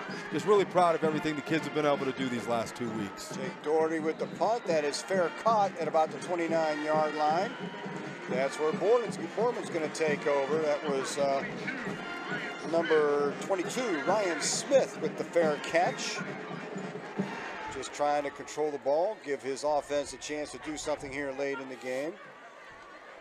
And it's been a clean game as opposed to some of the shenanigans we witnessed last week. So that's nice to see. It's been a clean game on both sides. Running into the kicker, well, you know, on the receiving last week team. Similar. I think Cheney came 5-yard in penalty with is 2 declined. wins. Harding obviously First only down. had 1 win at the time.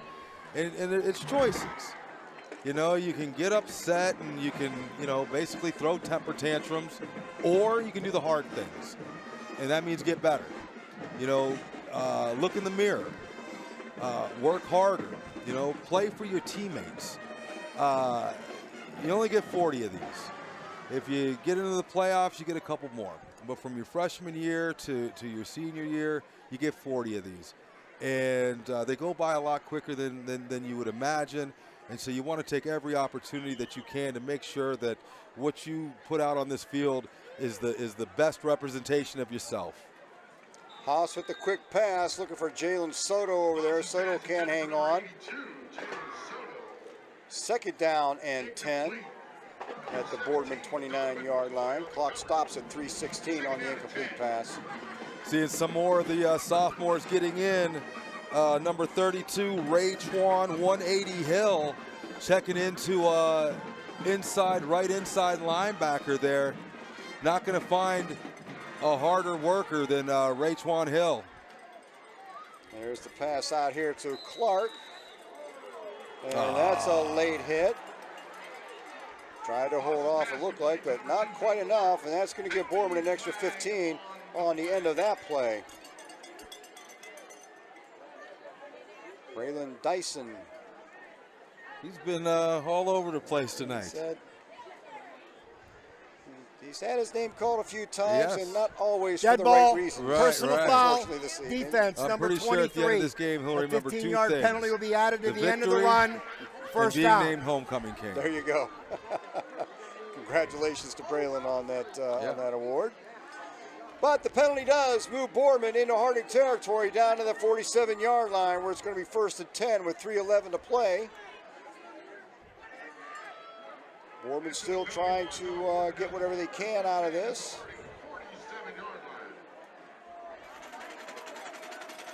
Their starters remain in at offense. Zach House back over the middle.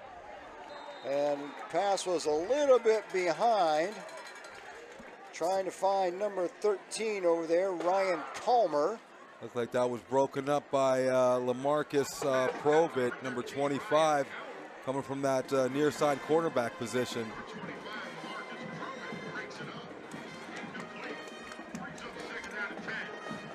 Second and 10 for the Spartans at the Harding 47. House rolling out to the right. Finds the man, finds Severco over there. Severco is going to pick up a few. He may get as many as 5, bring up a 3rd down and 5, maybe down to about the, 4 yards, down to about the 43-yard line, brings up a 3rd down and 6 for Boardman.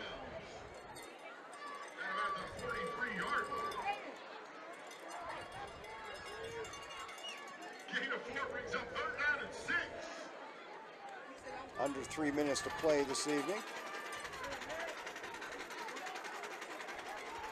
And there's an encroachment. We haven't seen that the whole half. We get it now. A little anxious over there. 57 that was. Yeah, that was Kenny Bird Jr. Gives Boardman another 5, makes it a 3rd down and 1 at the 38-yard line. And Torres with a big opening, a 1st down and a whole lot more down to about the 26-yard line of Harding. Number 6, Willie Torres. Yeah, kind of catching the defense off guard there, expecting the Spartans to put the ball in the air. No harm, no foul. Keep them in front of you, keep them out of the end zone, and keep the clock running. House back to pass once again. Again, he finds Severco. Severco's brought down inbounds after about a 5 or 6 yard gain over there on the far sideline. Gets it down to about the 22-yard line. So let's call that a 5-yard gain. Bring up a 2nd down and 5. Clock continues to run. Coming up on 2:20 to play in the game. Boardman still has 2 timeouts left. They've spent 1 of those so far. Haas, a little dump screen. He finds Torres. Torres is going to get the 1st down. Takes it down to about the Harding 12-yard line. That's going to stop the clock with the moving of the sticks there. Although this game is winding down, obviously in the Raiders' favor, you know they'd love to keep them out of the end zone. To give this to Torres. Ball. Ball is loose. That's ours. And it is a fumble, and it will be Raider football. Well, they're talking about it now. It looked like that was an obvious fumble, and the Raiders are coming off the field. Raiders cover the ball late. Torres trying to pick up some yards for his team. Gets stripped of the ball down around the 5-yard line. Looks like Harding's going to take over on the turnover at their own 3. You know, not a lot of bright spots tonight for the Boardman Spartans, but really going to take your hat off to Willie Torres. Willie Torres probably has 20, 25 carries tonight. Really ran the ball hard with that stout defensive line, really dominating the game, but really put in a nice effort tonight. And can't say enough about the quarterback, number 15, Zach House. His ability to be able to extend plays with his legs. To be able to get away from some of these athletes, giving those receivers downfield opportunity to get open, and giving his team a chance to be able to move the ball. But tonight was the Raiders' night, offense and defense. Just this is the type of game, this is the type of complete game from start to finish that you'd like to see. We talked about some mishaps in the first minute, 2 seconds of the game, but they let that go, recovered from it, never looked back from it, and just a great performance on all 3 aspects of the game tonight. And look forward to what we can do next week in Massillon. 2:01 to play. Turnover gives Harding a football. Looks like they're going to have it on their own 4-yard line. Fans on the home side, last chance to claim the wallet that was found.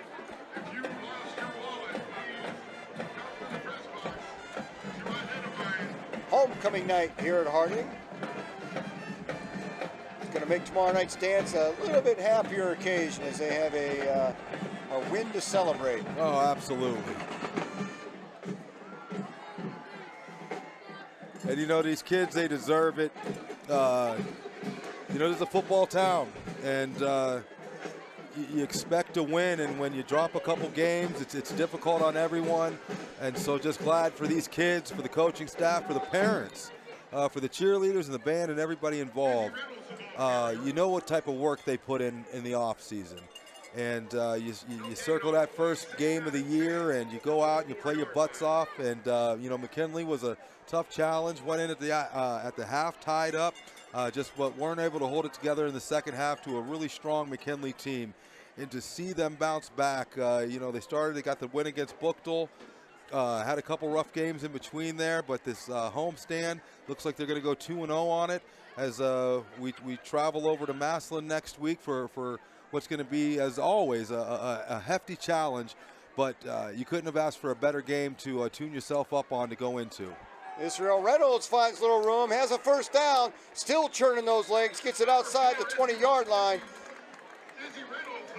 And Harding getting a point where they can pretty much probably take a knee now and run this one out. That first down would just about do that. You know, great game by Najee Jones and Chaz Coleman through the air, but really can't say enough about number 4, Izzy Reynolds. I mean, you've got a minute left in the game. It's well in hand, and you just saw him no different than he was running in the first quarter as how he's running late in the fourth quarter of a game that's put away. And Drew McCowan up under center, so that usually signals that he does take a knee. That's victory formation. Clock is running down. We'll maybe get one more snap of the ball. Got to snap it one more time. And Harding gets to put this one to rest. So homecoming win for the Raiders. And that will do it as Drew McCowan takes a knee with 20 seconds to play.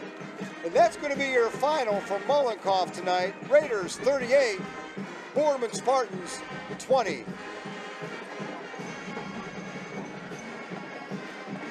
Tom, they did what they had to do.